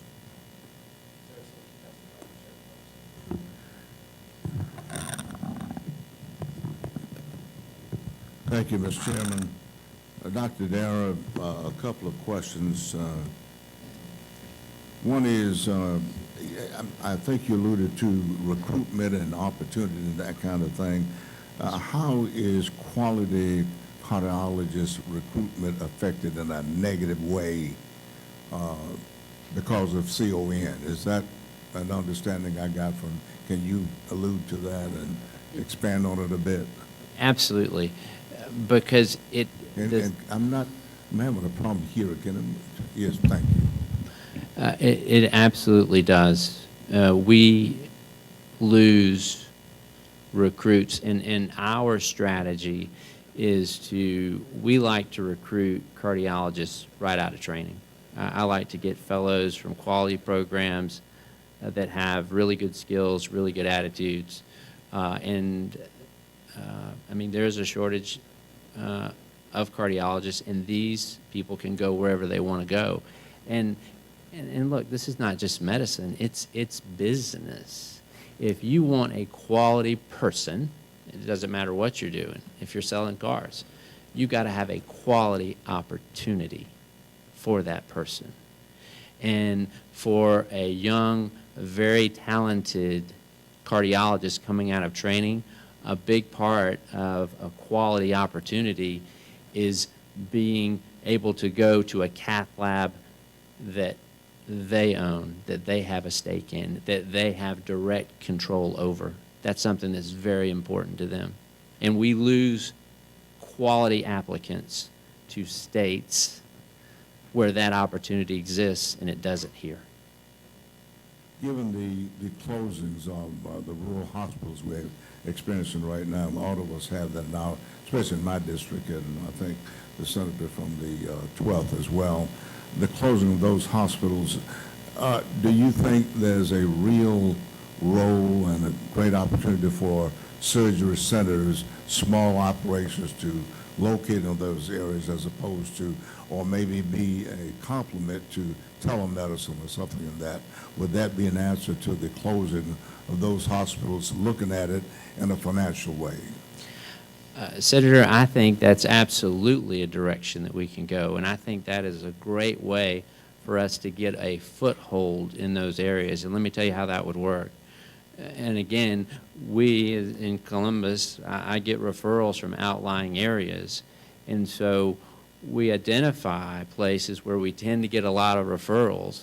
And the first thing we might try and do is set up a satellite clinic. And if we could establish a cardiologist in that area to go 1 or 2 days a week, and Mark's done that for years, then eventually what we would do is say, you know what, we get a lot of patients from this area and this area and this area. Let's put an ASC there, and we can start doing catheterizations. In that way, it cuts a 60-minute drive to a 10 or 15-minute drive. And then we do that for a while, and then maybe it builds. Maybe then that becomes a foothold, and then we can start doing other things. And maybe that area we start doing heart caths. Maybe then we can start doing other things. Maybe we can start doing some vascular procedures. And maybe that is the way you build and build and build. And then maybe you're talking about later, maybe one day you can do a small hospital. And finally, Dr. Darren, and by way of full disclosure, Dr. Darren is my personal cardiologist and have a long-time relationship. Matter of fact, my wife was his teacher in the 4th grade, so I'm not picking on him. I want that clarified. Gentian Elementary, 4th grade. Go Chargers. You an A student, too. Finally, how does CON apply in that context? How does that work with the surgery centers? Would that still be applicable, or would that just go away in your mind? I don't understand the question. I'm sorry. CON, if the surgery centers would to replace the hospitals in the rural areas and operate, how do you see them operating with the ability to make sure that you got patient protection, you have the adjacency to other hospitals, other surgery centers? How would that operate, be constructed in your mind? Are you saying if we put a surgery center in a community where there is not anything now? And that would be protected in your mind if that would be the only one in that area. Is that ideal? Would that be like small cities, cities like Casita, Montezuma, and my district, things like that? You see that as being, that would be allowed to be the only one, or would it be open competition, let the free market prevail?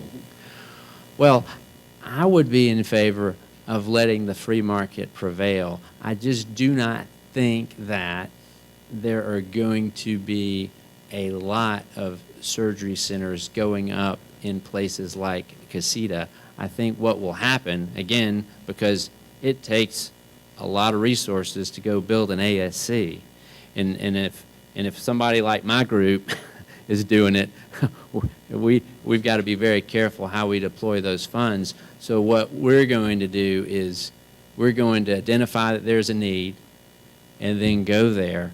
And I think if we're in that place, or if someone else is in that place and doing it well, I don't think that there's going to be a real need or an opportunity for someone else to come in, throw in another surgery center right next to that one. I mean, if a lot of people start moving to Casita for whatever reason and that place just explodes, which we'd love to happen, well then, yeah, there might be more need, and there's a need for more health care. There'd be a need for a lot of other services. But I don't feel like, from my perspective, that we need to have that protection where if I plant a flag on an ASC in a place that no one else can come there. I think if I'm meeting the need, if I've got quality, then no one else is really going to want to come there. And if I'm looking at an area and someone else is already there and they're doing it well, I may not want to go into that market because there isn't a need. Am I answering your question? Yeah. Okay. Thank you, Doctor. Yes. I yield, Mr. Chairman. Thank you, Mark. Oh, Mr. Sanderson. Thank you, and thank you for your presentation. My greatest fear is, and it kind of plays out every year in the legislature, that we have different groups, organizations, providers, what have you, that will come and say this is good for rural Georgia. And I want to be very, very candid. I want to talk about that. And sometimes the legislation is written to accommodate rural Georgia. But most times, it doesn't play out that way. We really get the short end of the stick. So when you're talking about CON, and I really want all of us to think about this. When we are pulling this policy together, the legislation, think about it before you say it. Don't say that this is good for rural Georgia when you know that it's not, you're not going to show up. And I hate, but I'm being very candid. Been in this business a long time, seen a lot of different instances where we've been made promises and they just didn't materialize at all. Rural Georgia is complicated, just as someone said that medical care is complex, and it is. But you are also business people, and you're going to look at your bottom line. We want you to also look at the individuals that need the service. But who's giving away free service? Nobody. And we don't expect you to. So as we move forward with our conversations around the CON, we want to hear the truth. We want to hear how are you going to write legislation that will positively impact rural Georgia. We know that there's no magic wand here, but we really want to hear the truth about it and how you guys can help. So that's pretty much it's not a question for you, but just a comment, just like you said. Are you going to go to Casita and put up an ASC there, or any of the other folks in the room, or no? That's not likely to happen. But don't forget about that part of Georgia. How can we be innovative and creative in bringing quality health care to the rural parts of the state? That was just a comment. Yes, ma'am. May I respond? We're a little short No. on time before, Okay. I want to try to get us out by lunch, so I'm going to move to Mark, and I'll let you close your comments if you want to. Sure. Okay, real quick, Shane, first of all, I appreciate your testimony. I want to clarify a couple of points I think that we were hitting around. I want to make sure we're hearing it correctly. One is under the multi-specialty CON, there was comment that what is your opinion of multi-specialty CON? Are you suggesting that multi-specialty needs to be protected by CON or not? I guess what I'm saying is I would welcome the opportunity to be able to go with you and have a surgery center where I can do a cath, where you can replace a hip, where someone can go in and remove a polyp, where someone else can go in and do a GYN surgery, where someone else can go in and do an ENT surgery. Right. That's what needs to happen. That's what needs to be able to happen. And I'm sorry, I may not understand the nuts and bolts around how that happens, but that is what should happen. Yep, and I heard you. I just wanted to make sure Thank everyone you. was clear. And I that tried you to, were- I tried to disclose that the terminology I'm not the most familiar with, but that is the vision that I would suggest is the best. The second piece is the rural Georgia and analyzing. I want to make sure I understood that correctly as well. As you're looking at a market and you notice that there's an opening in a market, you're talking about that you would start out with a few providers, test the market, if you will, and then see if there's actually the need to expand those services. Is that what I'm hearing? Correct. Yeah, okay. The reason I'm familiar, we do kind of the same thing with that. I just wanted to make sure I understood that correctly as Yeah. well. Yep.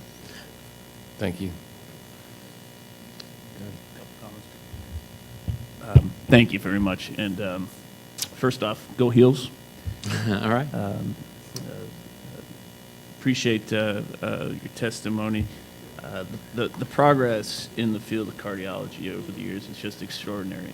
As you know, I remember, gosh, just over maybe a decade ago, starting up doing transaortic valve replacements, and now these days you can do it, and it's a same day procedure. So it's quite fascinating. Couple comments I wanted to address from both yourself as well as Senator Sims. First and foremost, Meadows, which is based in Vidalia, is a STEMI center. We have 15,000 people between Vidalia and Lyons, and we are the only STEMI center within 45 to 50 minutes in any given direction. Because of that, we save lives. As we talk about in stroke care, time is brain, and in STEMI care, time is muscle. And so we're very grateful to have the expertise in our community. A lot of folks our size don't have that. I think what we have is not only good for the health and the outcomes of people in our community, but it's good for the feasibility of healthcare in our community. It allows us to pay for some of the services that we're obligated to provide, but financially find it difficult to provide, as I alerted earlier. To Senator Sims' comment, we do provide free health care. 11% of the encounters we provide at Meadows are self-pay or indigent care. 25% of the patients that walk through our ER, 1 in 4, don't have a means to pay. We provide them services. On top of that, we pay almost $45 million in indigent care. And to Mark's point earlier, we are a public for-profit organization. So we pay $3 million in taxes as well. And so I say all that because cardiology services for many facilities, hospitals, allow us to provide other services, ER services, medicine services, obstetric services. And so not a question for you, but I think as a committee, we need to understand that we are one away from none in some of these communities when it comes to specialty type care. And removing cardiology, obstetrics, fill in the blank, out of some of these communities creates vast deserts. And when we talk about time as muscle, time as brain, minutes matter. So I want us to really consider, is this good? And I'm indecisive on this. But how do we ensure that if we're looking at opportunities to remove these from the hospital, how do we counter and ensure that those hospitals are able to continue to financially sustain? Thank you, Matt. I just wanted to build on that as well, and I guess I had just a couple of kind of clarifying questions and maybe getting a little bit more into the nuts and bolts, because I said I'm the one who sort of oversees these, and I know I'm responsible for, I think we fill out, I think it's 8 to 9 PCI programs every year where we are trying to keep those within our hospitals. For the ASCs, would you be open to diagnostic cardiac, or do you want both diagnostic and PCI?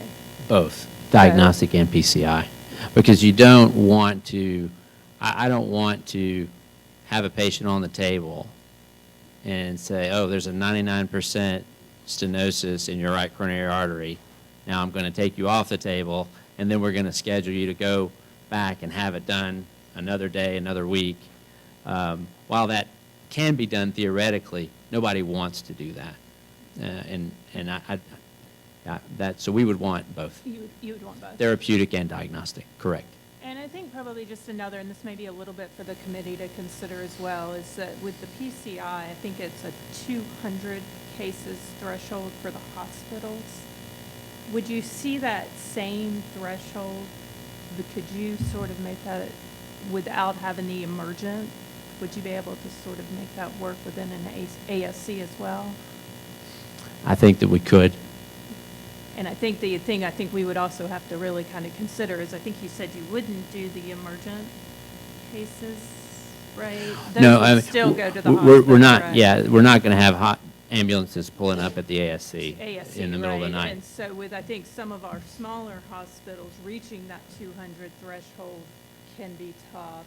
And so if you pull out some of those, and we then lose the ability to keep that hospital, which would then, you would then lose the ability to bring in emergent cases. So that could really be an impact to a community that we would probably really want to still consider. And I would Does that say, make sense? oh, it absolutely does. And I think as you do this, I think you're just going to have to look at that number, because quite honestly, the number, and it depends on how you look at it, the number of PCI procedures from some respects are going down, and that is just because the medicines are working. People are hearing the message. They're smoking a little bit less. Now, there are some other problems that we're wrestling with, and this is something that we struggle with on the level of credentialing providers, meaning that there is a certain number of procedures you should have done every year, every 2 years to be deemed competent. Well, there are some good clinicians now that sometimes struggle to make those numbers just because there are just fewer of them. Well, that's great for patients. I mean, it would be wonderful if no one ever needed another cath in a PCI. That would be wonderful. That's not reality. But I think there are a lot of reasons why those numbers might go down. And so I think that would need to be addressed. And I think when we do this, we need to say, hey, that 200 number probably should go away, because I don't know that that's, I think you're going to bump into that even if we don't do this. I think you're going to bump into that number. But I think, I feel like we could make it, but that risk is there. Thank you so much for your testimony today. Thank you, members of the committee as well, for your continued robust questions. Commissioner Billy Mathis, you are up next.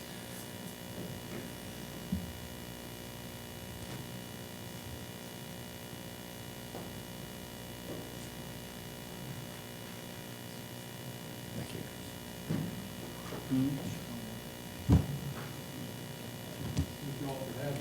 Absolutely. I would like you to try to stick to the 10 minutes, because you can see the questions are robust. I'm only telling you that because you're a politician, so I know I'm putting a microphone in front of you could be dangerous here. So, but thank you for testifying today. The floor is yours. Thank you for having me. Excuse me. My name is Billy Mathis. I'm the chairman of the Lee County Board of Commissioners. Pull that microphone there. You got a lot of people watching online right now. Thank you. Chairman, Lee County Board of Commissioners. I'm serving my 5th term, so I've probably been there much longer than some people would like. I was invited here to tell our story of trying to build a community hospital with the Certificate of Need laws as they are now. We're a small county population-wise. We're approximately 35,000. We're a large county geographically. We're a very fast-growing county. We're fortunate in Lee County to have good folks, to have a lot of money, which most people in South Georgia don't have as far as counties are concerned. So we took it upon ourselves to try to build a small acute care hospital. A little bit of history. We have one hospital in our service area. In the county next to us, there is one hospital. For, I believe, 39 years, there was 2 hospitals in that county. And the one hospital that's there currently bought the second hospital. so we only have one hospital. Many people leave our area to search for health care, but before I get to the story, Senator Brass asked a question about multi-purpose surgery centers. Now, I want to be very specific how I answer that question from the standpoint of what we were doing. We were going to build a small acute care hospital, 60 beds with 4 operating rooms. So it would have served the need of what Senator Brass asked, but it would also had been a real acute care hospital.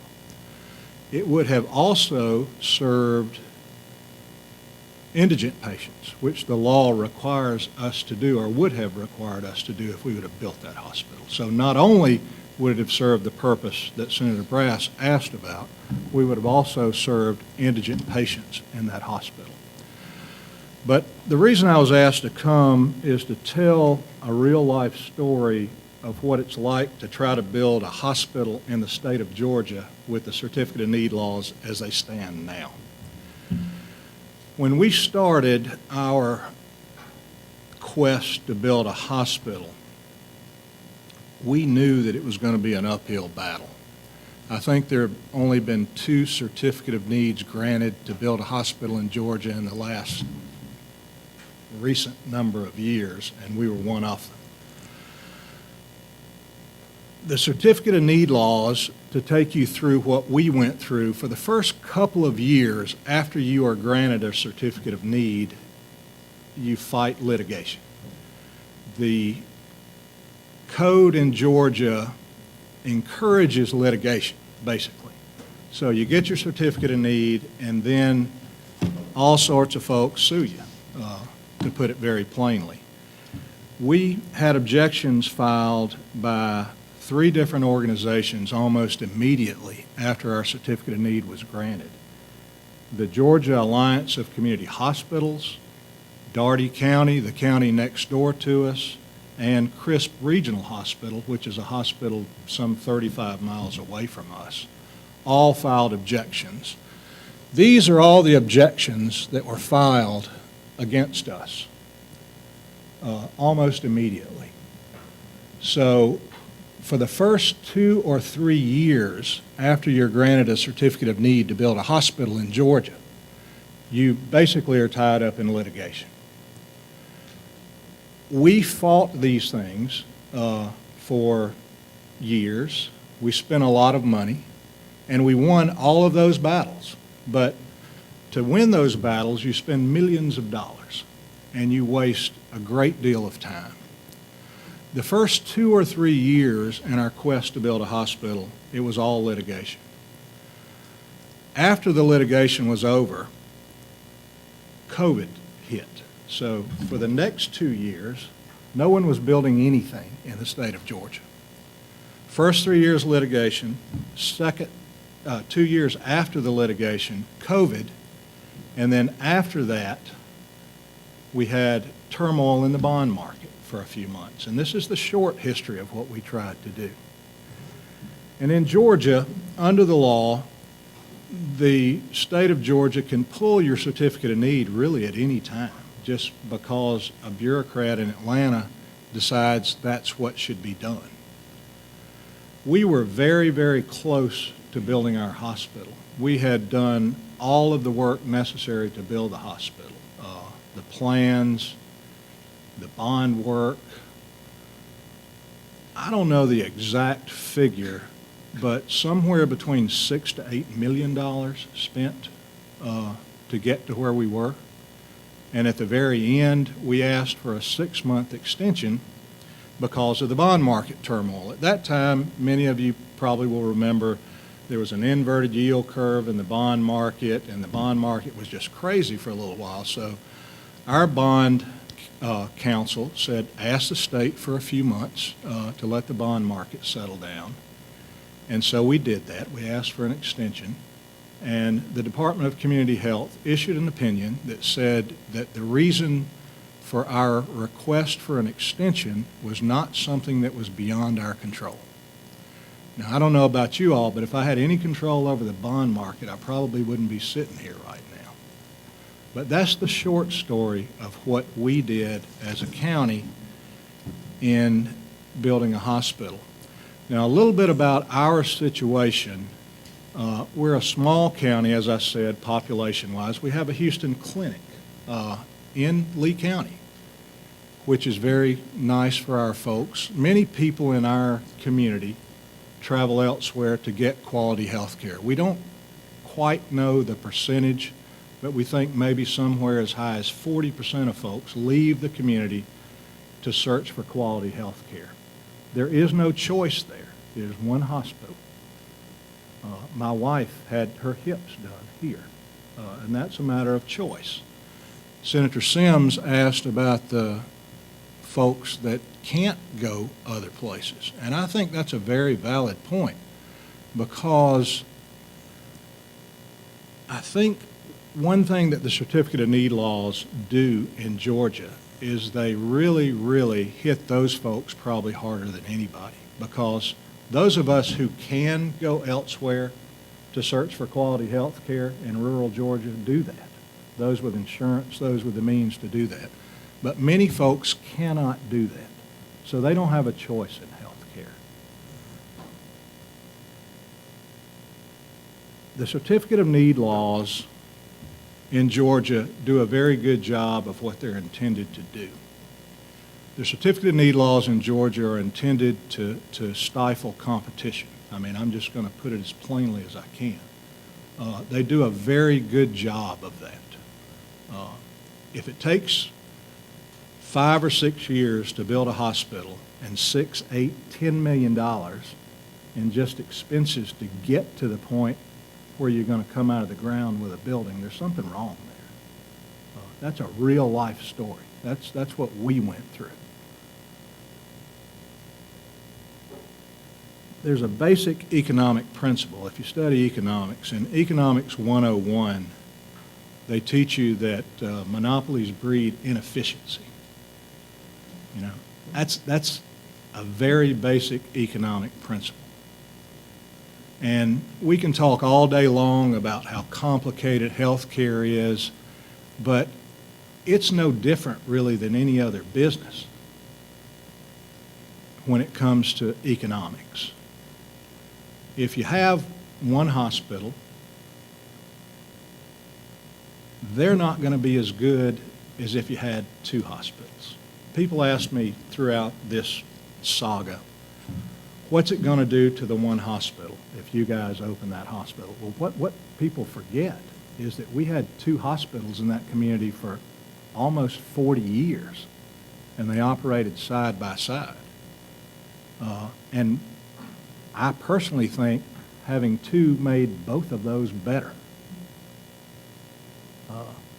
But we don't have that any longer. So I'm here just to speak to you about what we went through, tell a real life story of 3 years of constant litigation, followed by 2 years of COVID, followed by the disappointment of the state pulling our Certificate of Need right at the finish line. I mean, this is what's called Appendix A of a bond document. We were about to issue bonds in the case to build an acute care hospital in South Georgia that would have served everyone, and that's something that a lot of people don't like to talk about. We were not going to just serve those with insurance. We were going to serve those with no income at all also. This is the very last thing you do before you issue bonds to build the building. This is 98% complete. We were ready to issue the bonds when the state pulled our Certificate of Need. And another interesting tidbit, at the end of that story, the state, when you go through this process and you ask for an extension, and extensions are not something out of the ordinary with the Certificate of Need process, I learned. There's some precedent with Emory that asked for, I don't know how many it was, 15 or 20 extensions to get their project done, because you got folks nipping at your heels, suing you for everything you're doing, so it takes you a good while to get to the point where you need to be. But we were at the point of issuing the bonds to build this building. And the bond lawyers said, well, you know, the state only gave you a 6-month extension, and we have to be completely honest with the bond buyers. When we put this out to the bond buyers, we have to say that you only have a 6-month extension to build this building, but it's going to take you 18 months to build the building. So maybe nobody will buy the bonds because there's no guarantee that the Department of Community Health won't pull your certificate of need after you've started construction of the building. So we speak to the folks at the Department of Community Health and we explain our situation to them, and we say, we only have a 6-month extension, but realistically it's going to take us 18 months to build this building, and we have to be honest with the buyers of these bonds. And the response was, well, that's just the way we do business. If you need 6 more months, come back to us later and we'll consider giving you another 6-month extension. And we try to explain, well, that's going to do us absolutely no good because we have to be honest with these folks that are going to buy the bonds and tell them that we only have 6 months. And if you're a savvy investor, you're going to read through this thing and you're going to see that we only have 6 months to build a building that's going to take 18 months. And the response was the same over and over and over again.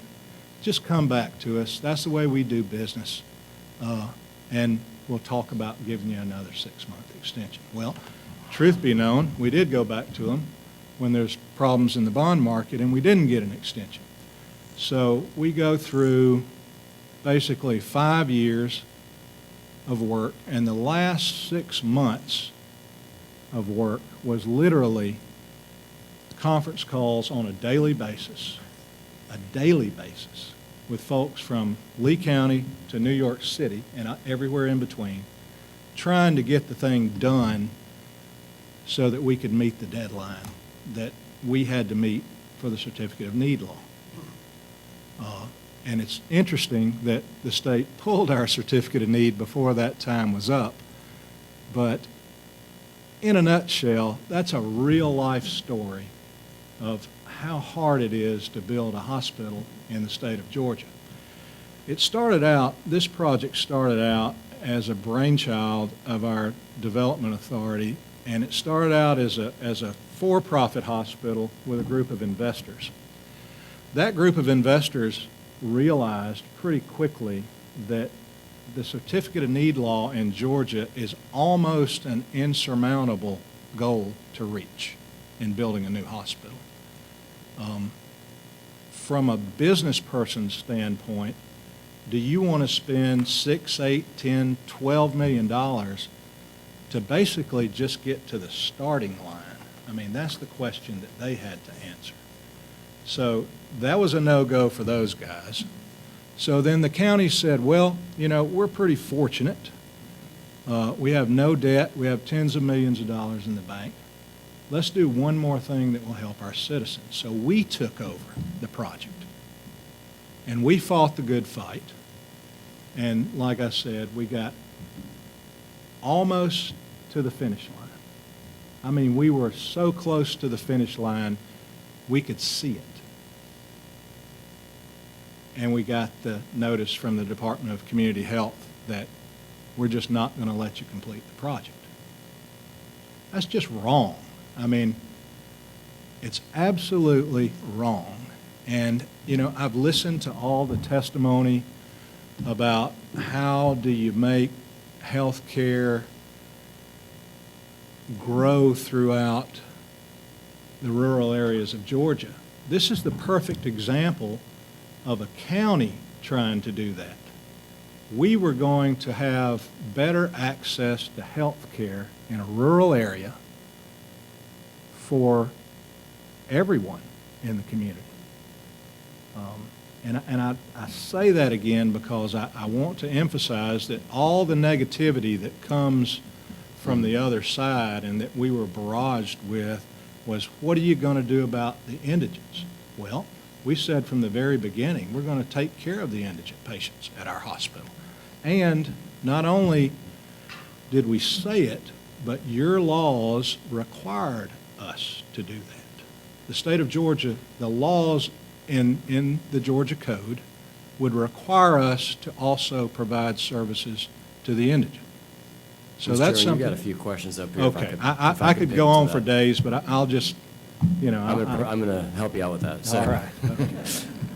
first question is gonna be from Dr. Watson, then Dr. Brass. Yeah, so the timeline, looked it up here, Senator Kirkpatrick, it was written about in the paper March 21st or something like this, when you were denied, is that pretty close? March 17. St. Patrick's Day, so you weren't so lucky, were you? So interestingly, the state should be encouraging rural hospitals' development. You would think? You would think, yeah. It's interesting. just the opposite of that in reality, Senator Watson. I'm disappointed, to be honest with you. Wow, March 17th, I guess, into the session, I missed it. And, as Chair HHS and appropriations from that standpoint, I can't fathom DCH doing that. I apologize. That's to me, that's just terrible. Is the story over? Well, the story is not over. We want to continue to try to build the hospital. Now, that's really a two-part answer, though. We were encouraged when Senate Bill 99 passed, and I've been involved in politics, local politics, at least long enough to know that it's never over until it's over. And I've had politicians on the state level tell me before, the easiest thing sometimes, and I'll just be I'm going to be frank today, okay? The easiest thing sometimes for a politician to do is nothing, okay?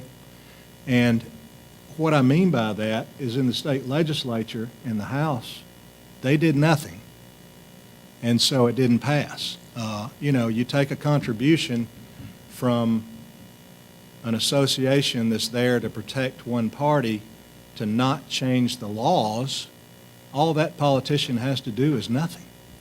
And the law doesn't change. So to answer your question specifically, we're going to continue to try to build a hospital. It will be very difficult if the certificate of need laws don't change, because here's what we'll have to do. We have to start over. We have to file again to get another certificate of need, and then what do? We start this all over again. We start the litigation all over again. Can you appeal the decision? You could have appealed it, but you appeal it to the same people that made the decision, Gotcha. so it doesn't do you any good. But we could start over and go through all of this again. We would have to go through all of this again. Or if the legislature were to pass something like Senate Bill 99, then we could build a hospital. The $8 million that was spent on litigation and expenses could have gone towards Thank building you. that I hospital. appreciate that. I'll let somebody else answer the question. And just so you know, Mr. Chairman, every senator who sits here before you, I was the sponsor of Senate Bill 99, and each one of my colleagues voted in favor of it. We appreciate And, that. We did run into a brick wall in the House, but we'll see what happens next session.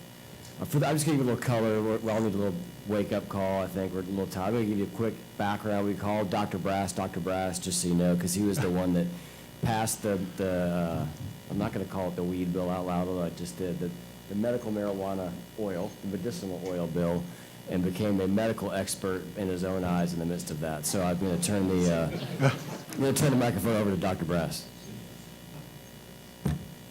Well, the full story is, while passing that bill, I also had a full CON repeal bill that same year, which did not pass, but we did get some significant reforms out of it. So the full picture is why they call me Dr. Brass. But I do not call myself Dr. Brass for the record, although maybe I should. But anyway, so I want to get, access is a big deal to me. Very big deal, and cost. I mean, that's, two of the main purposes of CON, and, I think through my years in politics, I haven't seen where that's a benefit. I haven't seen where CON has helped cost or access. And so, but to me, I mean, access is not defined. And so I want to kind of hone in, like, what brought Lee County to wanting a hospital? And I think I know the answer to this, but I'm going to let you answer it. Why a hospital? I mean, is that access? Or, are there other ways we can provide medical access medical care without an actual hospital. You know, and I always look at, through my rural lens, I've got Heard County, which is 13,000 population. So, you know, just a little over a third of population of Lee County. They don't have a doctor, they don't have a nurse in the entire county. However, right next door in Carroll County, we've got Tanner. Right next door in Coweta County, we've got Piedmont. And then right next door in Troup County, we've got Wellstar and then some Emory doctors. So I feel like they have access. They don't necessarily have it in that county, but they have access. And so what I'm trying to get to, what, number one, you as a local, small town, small county, rural Georgia politician, number one, what do you consider access? And I'll stop there and let you kind of touch on that. We wanted access to choice. And let me say this, we were never anti the hospital that's there, okay? We wanted from the beginning for there to be 2 good hospitals. So we have no choice where we are. People, like I said earlier, folks like myself go other places for health care. My wife came here for health care. But what we do there is only the people that have the means can do that. You leave everyone else with no choice.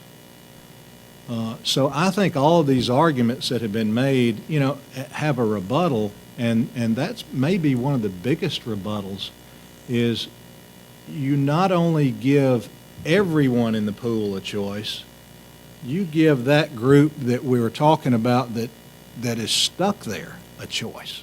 The indigents, the folks that can't go somewhere else, then they would have a choice.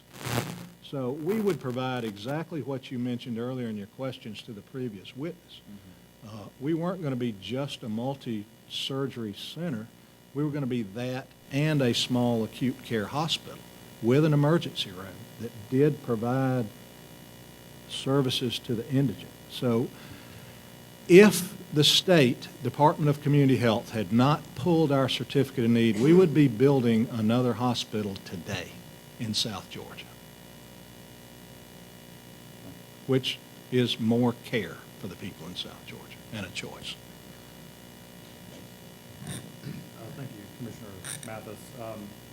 The hospital in Columbia County that was awarded CON, their county government went in and stumped up part of the money for the project, so it was deemed to be a public hospital.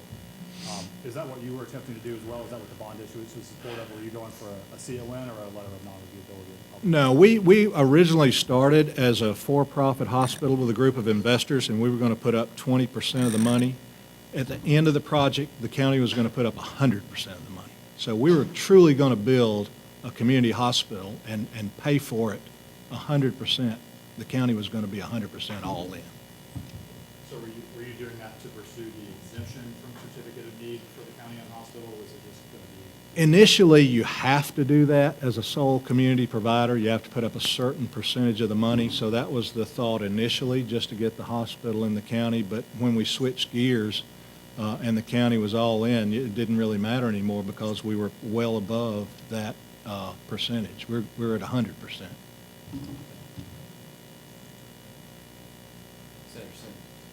Thank you. Good morning, Mr. Mathis. How are you, Senator? I'm great. I have 1, 2, 3 points that I would like to make, or questions to ask. Okay. Were you granted a CON? Yes, All right, which is almost unheard of that's correct. in the state. All right, so DCH granted you a certificate of need. How many extensions have you had? We had 4 extensions, Senator, and if I can answer that question Yes, with sir. a little bit of detail. The first 2 or 3 years that you're involved, after you're granted the certificate of need, you're tied up in litigation. So you don't have a choice. Not necessarily, but you were. No, You no. counted If the you look hospital. at, I beg to respectfully. Go ahead, go ahead. Yes, The sir. Greene County Hospital was almost exactly the same situation as our situation as far as litigation is concerned.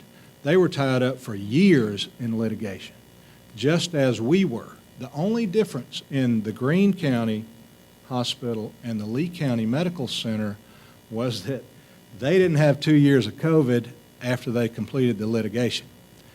Just as we got through the litigation is when COVID hit. So we had 3 years of 2 or 3 years of litigation, followed by 2 years of COVID. If I'm convinced that if we hadn't had those 2 years of COVID, we would be opening a hospital. So it's almost exactly the same situation as Yes, Greene sir. County, except But for you were COVID. granted a CON. That's correct. You were given an opportunity to build in spite of COVID, because building never stopped. No, during with all due respect again, Senator, Mhm. nobody was building much of anything during the time of COVID. We all know that. Everybody was just trying to keep their heads above water during that time.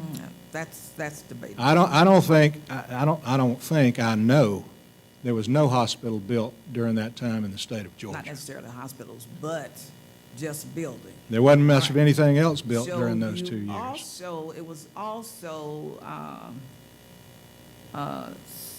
concerns about the investors that you had. There were problems or issues or concerns, and concerns about the individuals, the population, the taxpayers of Lee County. The taxpayers in Lee County were I don't know the number. I can just tell you that every time I go to the grocery store, I'm stopped by 3 or 4 people that want to know when we're going to get that hospital. Yes, sir. So back to your first point, originally it was a group of private investors, as I stated earlier. At the end of this project, it was Lee County. So there was no question about who we were, Senator. I mean, we were there to build a hospital, the county. But the explanation that you gave initially, you said something about the time frame. Correct. And having to work with the investors or something along. No, that was at the very end. There were still going to be investors, but those would be individuals who are buying the bonds. Anytime you do a project like this, Yes, sir. the county or the development authority would issue bonds to build the hospital. We were going to issue, I think, $135 million worth of bonds. There was no question about who would have bought those. We had folks waiting to buy the bonds. We Was had there- one REIT that wanted to buy all of the bonds. Yes, sir, but there were some concerns about the integrity of some of the investors No. that you What had. you're talking All right. about, Senator, is initially some of the folks that were involved in the initial idea of building the hospital, the private hospital, which is not what the project turned out to be. The project evolved into just the county building a nonprofit community hospital. Yes, sir. Also, the issue with the 2 hospitals that are in my district. Right. That are no longer there. Right. Palmyra was one of those hospitals that was on the brink of closure anyway, and went to Phoebe. Yeah, I don't know if I would agree with that, but I will point out one thing. Yeah, let me finish. We're going to keep order on this. Yeah, I will point out one thing because I thought this might come up, but as you know, the hospital in your district, the only one that remains, was sued by the Federal Trade Commission for for practices that would be anti-competitive. And in the settlement agreement, I thought it was interesting, on page 3 of the FTC decision and order, both the hospital in your county and the Daugherty County Hospital Authority stipulated that the effect of Phoebe's acquisition of Palmyra may be to substantially lessen competition within the relevant service and geographic markets alleged. So both the hospital and the hospital authority and the Federal Trade Commission agreed that it was anti-competitive. Phoebe did not close Palmyra. And No, the they other bought thing it. They is bought it, and they paid above market Dr. prices for it. David was here, Shane, and he said, CON is antiquated. We understand that. We want to make it better. We want to improve upon it, get rid of it, or whatever. But we want to make certain that whatever we do it is something that the rural population in this state will benefit from, that it's going to be a positive change for them. I don't think finger pointing is going to get us anywhere. What I do feel will help us is what we're doing now, looking at the changes that can be made to make this process better. It's old. It's been around for a very long time. Some states choose not to use it anymore, and some do. And that's why we are in this committee. I think you're the only individual that brought in a box of whatever. We don't know what you have there. But it's not to say that that hospital did the wrong thing. You were given a CON. DCH gave you that opportunity, which is almost unheard of. So I think that's a huge plus for your project. Is that a question, Senator? Do you want me to answer? No, it's not a question. I That's agree. my statement. That's I my agree statement. that finger pointing is not something that we should do. And let me say this, from the never been anti-Phoebe, which is the hospital that's there. We have always said, and we will continue to say, that we want there to be two good hospitals in that community. The finger pointing has never come from us. The finger pointing has come from the other side and the people that sued us. And the people that sued us. These are pleadings that were filed with the Department of Community Health objecting to our hospital. Thank you, Mr. Mathis. And can I say one more thing, Senator? Yes, sir. You say, what could we do to make the certificate of need laws better? And I think Senate Bill 99 would be a very good start. And the reason I say that is it would allow communities in the state of Georgia like us to build community hospitals, and then the legislature could see what the effect of that is after we build a few community hospitals. If we and other communities like us are allowed to build community hospitals without having to go through this, there will be some community hospitals built. You were granted a certificate of need. Nobody took that away from Lee County. They did, in fact, take it away, Senator. Any other questions from the committee? On March 17th of 2023. Chairman Mathis, thank you for being here. And I think Thank maybe you to so much. highlight one, and this is the point of agreement between you and Senator Sims. You talked about Senate Bill 99, which Senator Sims did vote for, like I mentioned, all every other member on this committee. So I think that there's agreement there. And with that, I'm going to move on to the Q&A public testimony portion of this morning. Thank you again for your testimony. Thank you very much. We do have 3 people signed up to speak. For each of you 3, I would like to ask you to keep your comments to 5 minutes. I will give you a little bit of an indicator if you're going significantly over that 5 minutes, and then we'll have brief Q&A from the committee. And if we all work collectively in this, then we'll be out of here by 12 o'clock and able to grab some lunch. So are you Dr. Stubbs? Fantastic. Thank you for being with us this morning, and the floor is yours. Chairman Dolsall, my Senator Freddie Powell Sims, fellow colleagues, Dr. Watson. My name is Joe Stubbs. I'm a board-certified internal medicine specialist, former president of American College of Physicians, which is the largest specialty organization in the country, numbering 161,000, and former president of the National Medical Honor Society, Alpha Omega Alpha. Since 1982, I've been in private practice of internal medicine for 41 years with Albany Internal Medicine. Now, as an internist, I started out with a scattering of 40-year-olds, 50-year-olds, and 65-year-olds, and now after 41 years, I'm now at default a geriatrician with everybody. It's a good day when I see 5 people under the age of 90. I'm here today to strongly support the repeal of Georgia's CON law. I speak from both a familiarity with national health policy regarding CON, and more importantly, from a local and personal perspective. My experience with the negative impact of CON largely centers on its use by Phoebe Putney Hospital, our regional hospital in southwest Georgia, and its health system, and their use of CON.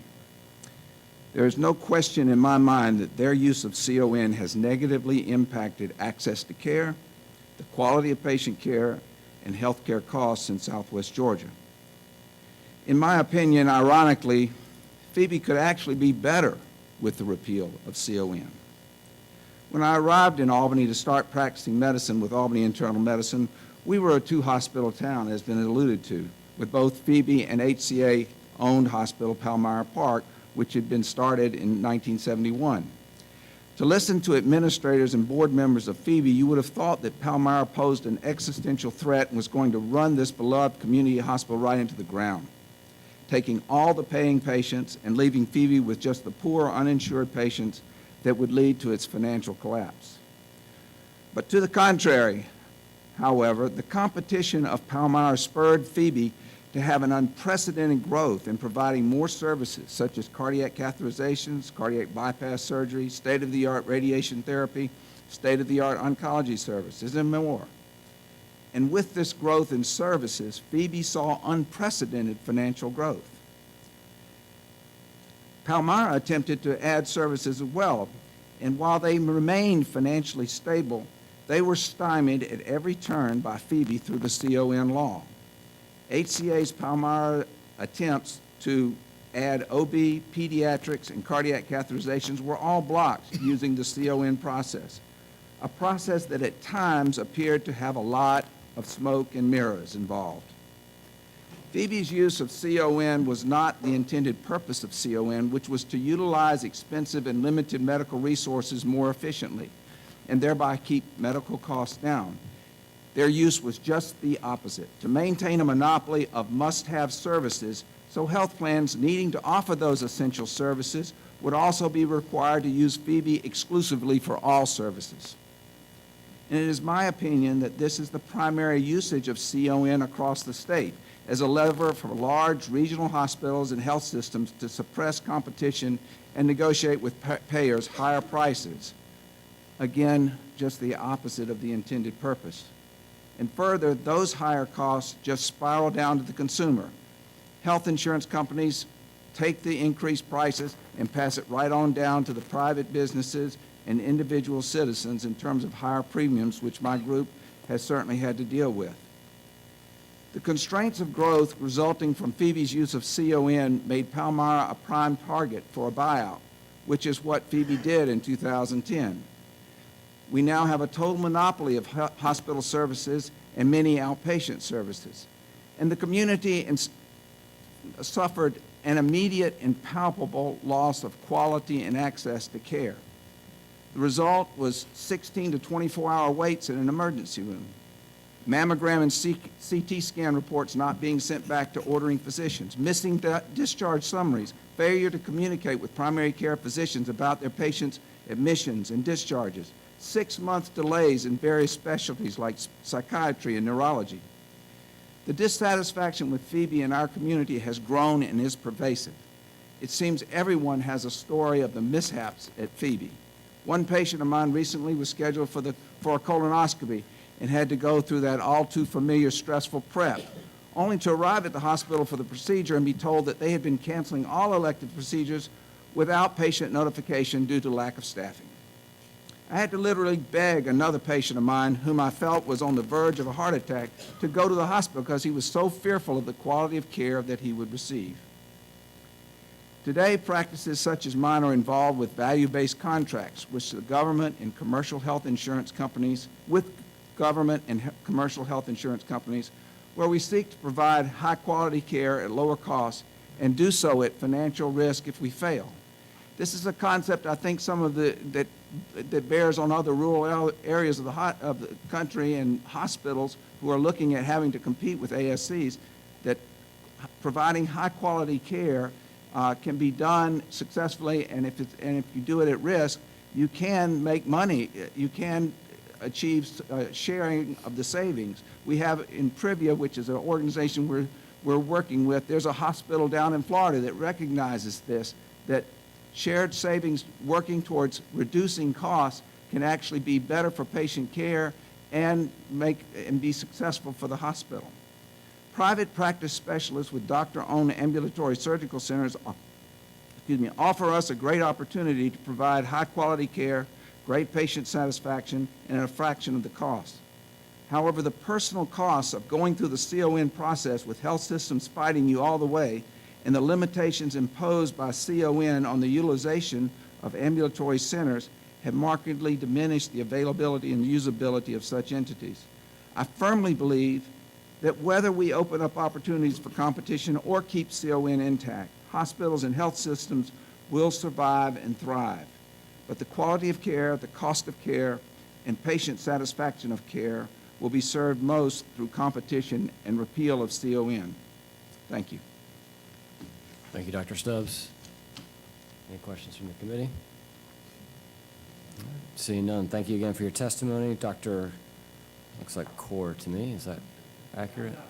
Bryce Core, I'm a specialist in general surgery from Albany, Georgia. First of all, I apologize for outburst. If you just get one of my deep tendon reflexes, I want to submit to the committee the timeline of what all we have been through trying to get an ambulatory surgery center or specialist in general surgery.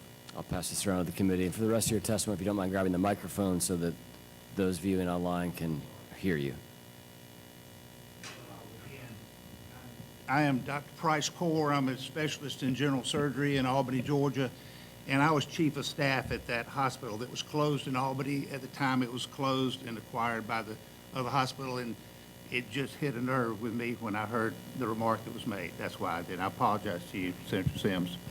I'm an Albany, Georgia native. I was born at Phoebe Putney Hospital and went to the University of Georgia, the Medical College of Georgia, did my training, 5 years of general surgery at the Medical College of Georgia, and went back home in 1982 to establish a solo practice in general surgery when prime interest rates were 21%.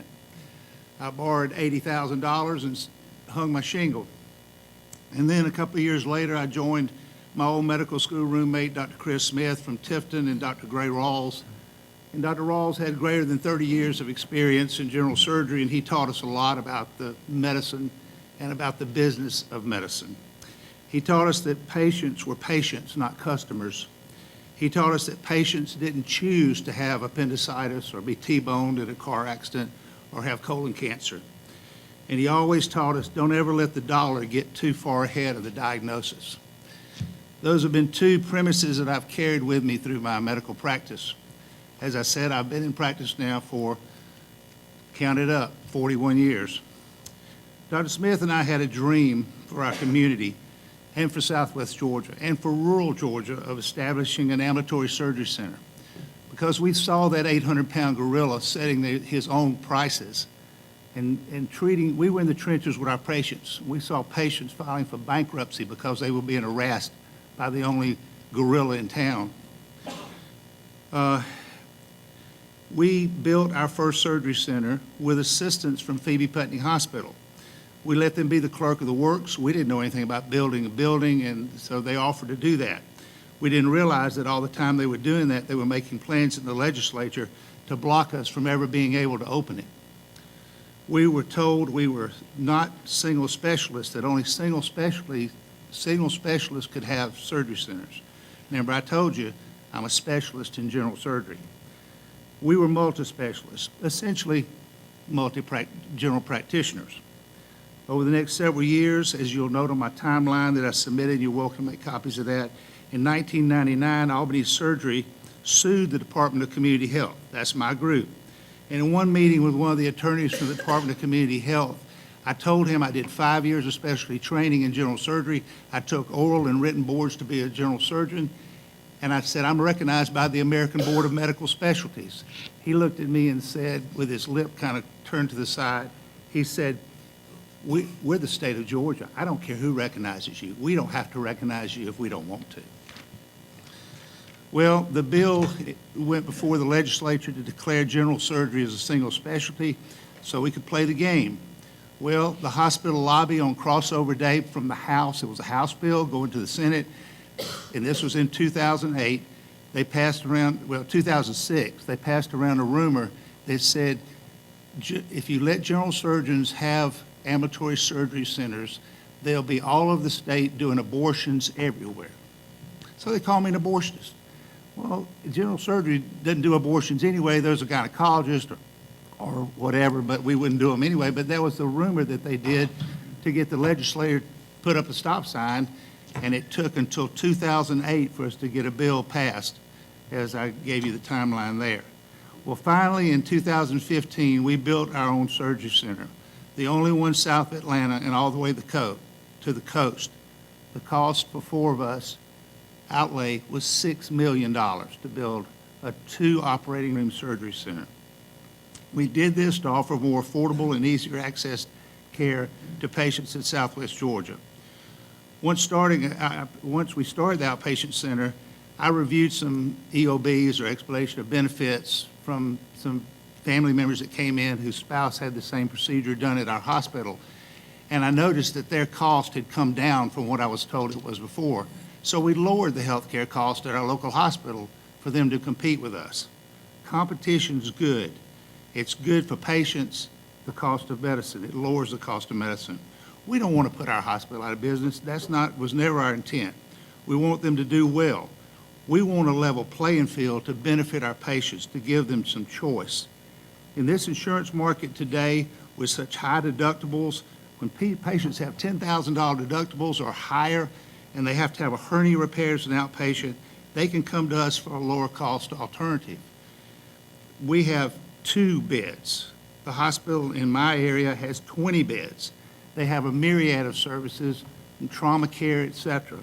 We don't do trauma care in our surgery center, obviously, and we offer only general surgery outpatient cases such as vein surgery, colonoscopies, upper GI endoscopies, gallbladder surgery, hernia repairs, and breast biopsy, breast surgery.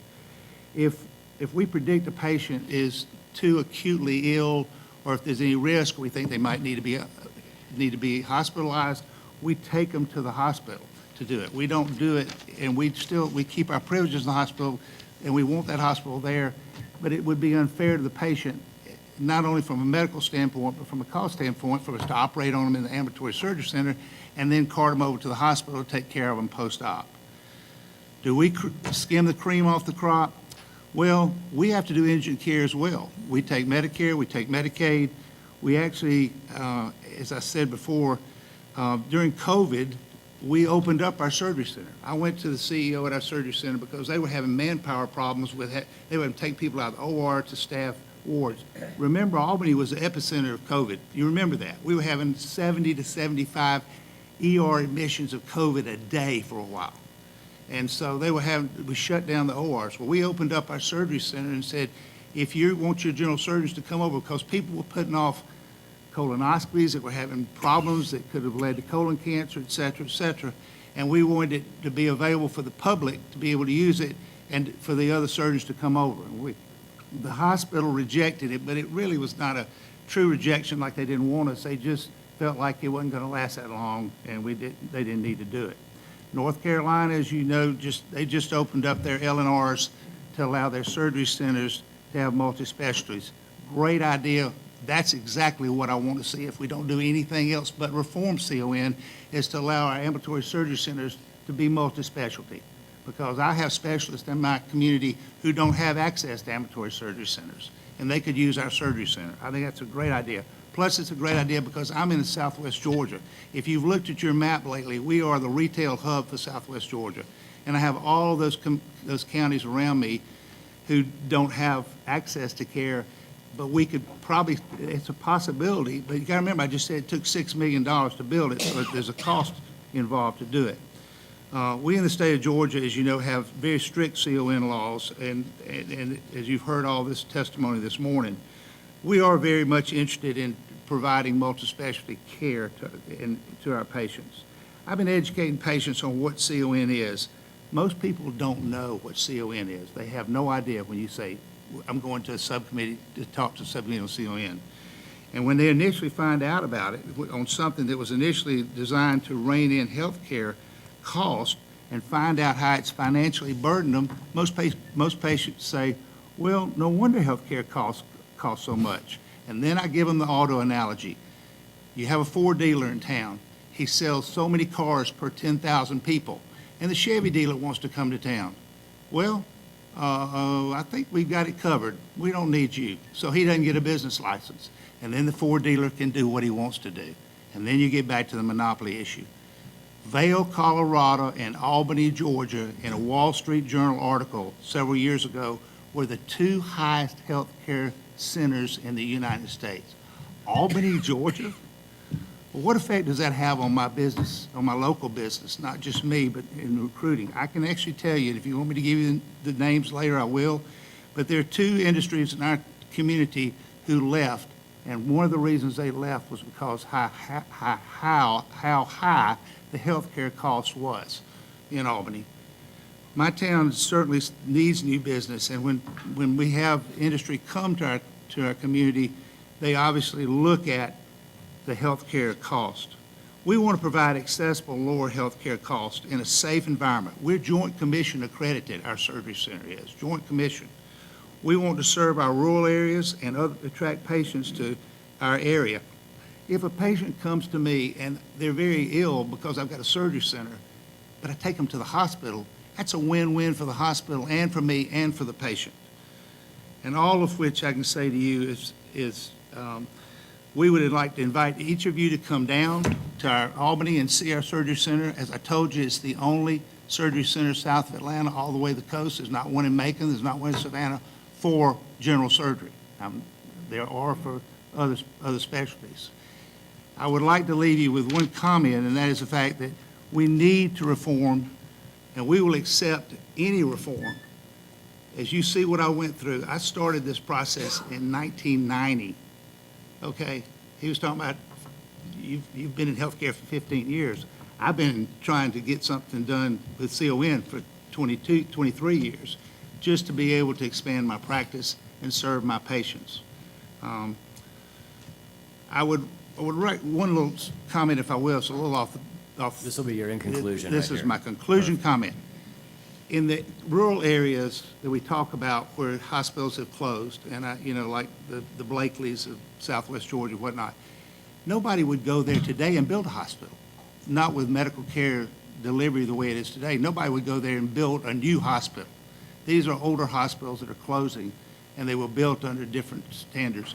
And it would be difficult to build an ASC there, but I think if you got the right investors to do it, you showed it, it would just be, it's a possibility a multi-specialty ASC would be an alternative for those people. Thank you very much. Any questions from the committee? Senator Sims, I'll give you one question, then we'll move on to the next speaker. Thank you. Thank you, Mr. Chairman. It's unfortunate that these gentlemen have decided to beat up on Phoebe today. I am most disappointed in your presentations. I am one of your patients.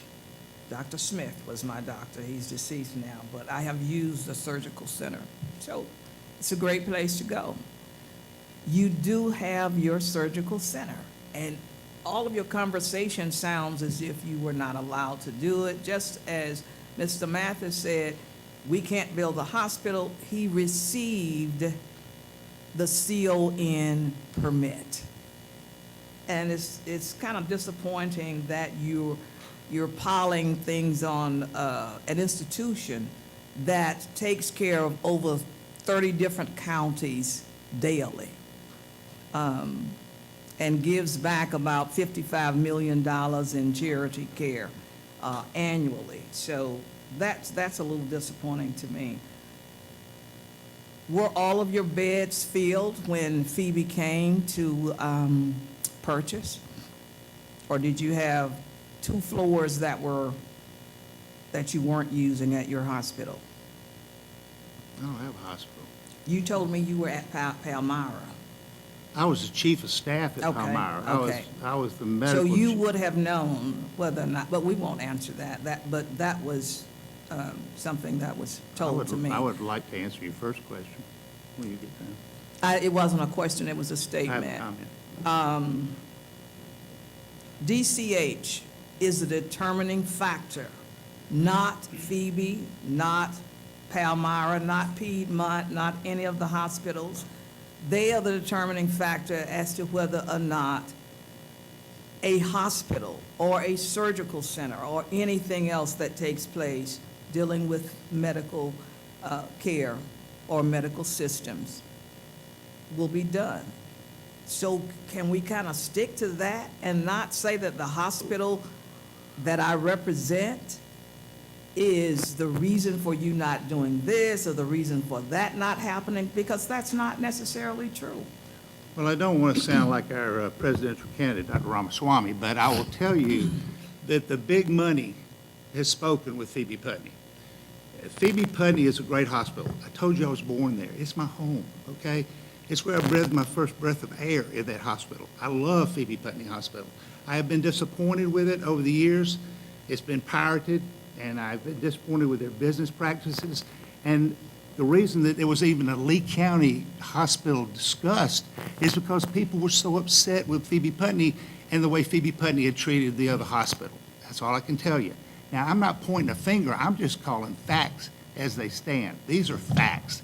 They were, and if you go and you cross-section and ask people in my community, they will tell you this. They use the CON law in a very manipulative way, and that's what you got to remember. So in that case, I wish CON didn't exist, because they couldn't have done it if they hadn't used the CON law. And Now- with that, I'm going to thank you for your testimony. That's the perfect conclusion, I think, for your thesis. So thank you for being here this morning. Thank you. I'd love to talk to any of you later. Thank you so much. And last but certainly not least, Dr. Sams. Step forward, and the podium's yours. And I'm going to give you a mark at 5 minutes, just so you know you're there. Thank you. I appreciate your time and attention. I am here to speak for repeal of the CON law. I'm Jim Sams. I started my practice in internal medicine in 1982 in Fayetteville, Georgia. I have practiced in single specialty groups and multi-specialty groups. I have practiced in private practice and in hospital employment models. I have served as a senior physician executive in a hospital system. I take greatest pride in being CEO of a statewide physician group in Georgia, comprised of private practice physicians who all believe that the doctor-patient relationship should be at the center of the delivery system. It is from that position that I moved from a very local, myopic kind of view of healthcare and its dynamics and certificate of need to a broader statewide perspective and viewpoint. We've heard from my physician colleagues from Albany, Georgia. Their story, and Lee County, this is not unique to a specific geography. The problems we run into with CON are statewide. If CON was ever meant to control cost, it has failed miserably. If CON was made to limit and restrict competition, it has been a roaring success. It has granted hospitals what in essence are monopoly powers. And we've seen these monopoly powers used. We've seen hospitals move from hospitals to hospital systems. We have seen many of these hospital systems morph into what are de facto cartels, institutions and businesses that can manipulate and control price, access, and choice. The CON law has also propped up the status quo, strengthened the status quo. Our current delivery system is fragile and brittle. It is not adaptive. We watched what happened during the COVID pandemic. We watched as our hospitals approached near collapse. CON laws have also stifled innovation. There's no single magic bullet that's going to see us evolve a delivery system in Georgia that answers all of our needs. But there are some things that need to happen. Physicians need to be part of the solution. You're not going to achieve the reforms and the changes necessary without the physicians. Physicians in Georgia have a choice. We can be hospital-centric or we can be patient-centric. We're not allowed to be both in current state. Private practice physicians are uniquely positioned to be not only patient-centric, but community-centric. Yet we are not allowed to come together in meaningful, relevant ways to be an effective competitor in the marketplace because a lot of the restrictions that the CON laws place on us. We ask to be part of the solution. We ask to be let on the playing field. If we are going to achieve the goals of the triple aim, better care, better outcomes at a lower total medical cost, which I think we're all here and we are committed to. If we're going to have a delivery system in this state that's equitable, just, and sustainable, it will be with more competition. My parents began practice in Fayetteville, Georgia in 1951, and for many years were the only physicians in town. They started paving the roads. Progress and prosperity started creeping into 114 out of 159 counties. That's what the tag said at the time. And physicians actually started coming to the community. I asked my father, I said, is this bad for us? Is this bad for the practice? And he answered, and he said, competition has always done two things. It has made me have to be a better doctor, and it has made me busier. Again, I ask for repeal of CON. Thank you. Thank you, Dr. Sams. Any questions from the committee? Thank you for your presentation, and I just comment as somebody that has to do that every now and then. Very impressive you did that without a single note. So, well done. Thank you, members of the committee, for making the trek here. Dr. Watson, you may get the award for being the furthest traveler. Thank you for prioritizing this work. Thank you to everyone that is here. As I said earlier, our next step will be to go to Savannah to hear from people further west in the state of Georgia before we convene our work at the Capitol before the end of the year. Thank you again to the representatives from this area and Senator Robertson, Chairman Smith, and for those of you that came, for the members of the committee and staff, Bill Dudley and Mark have provided lunch across the hall in the library, and we'll see all of you soon. Thank you so much. We're adjourned.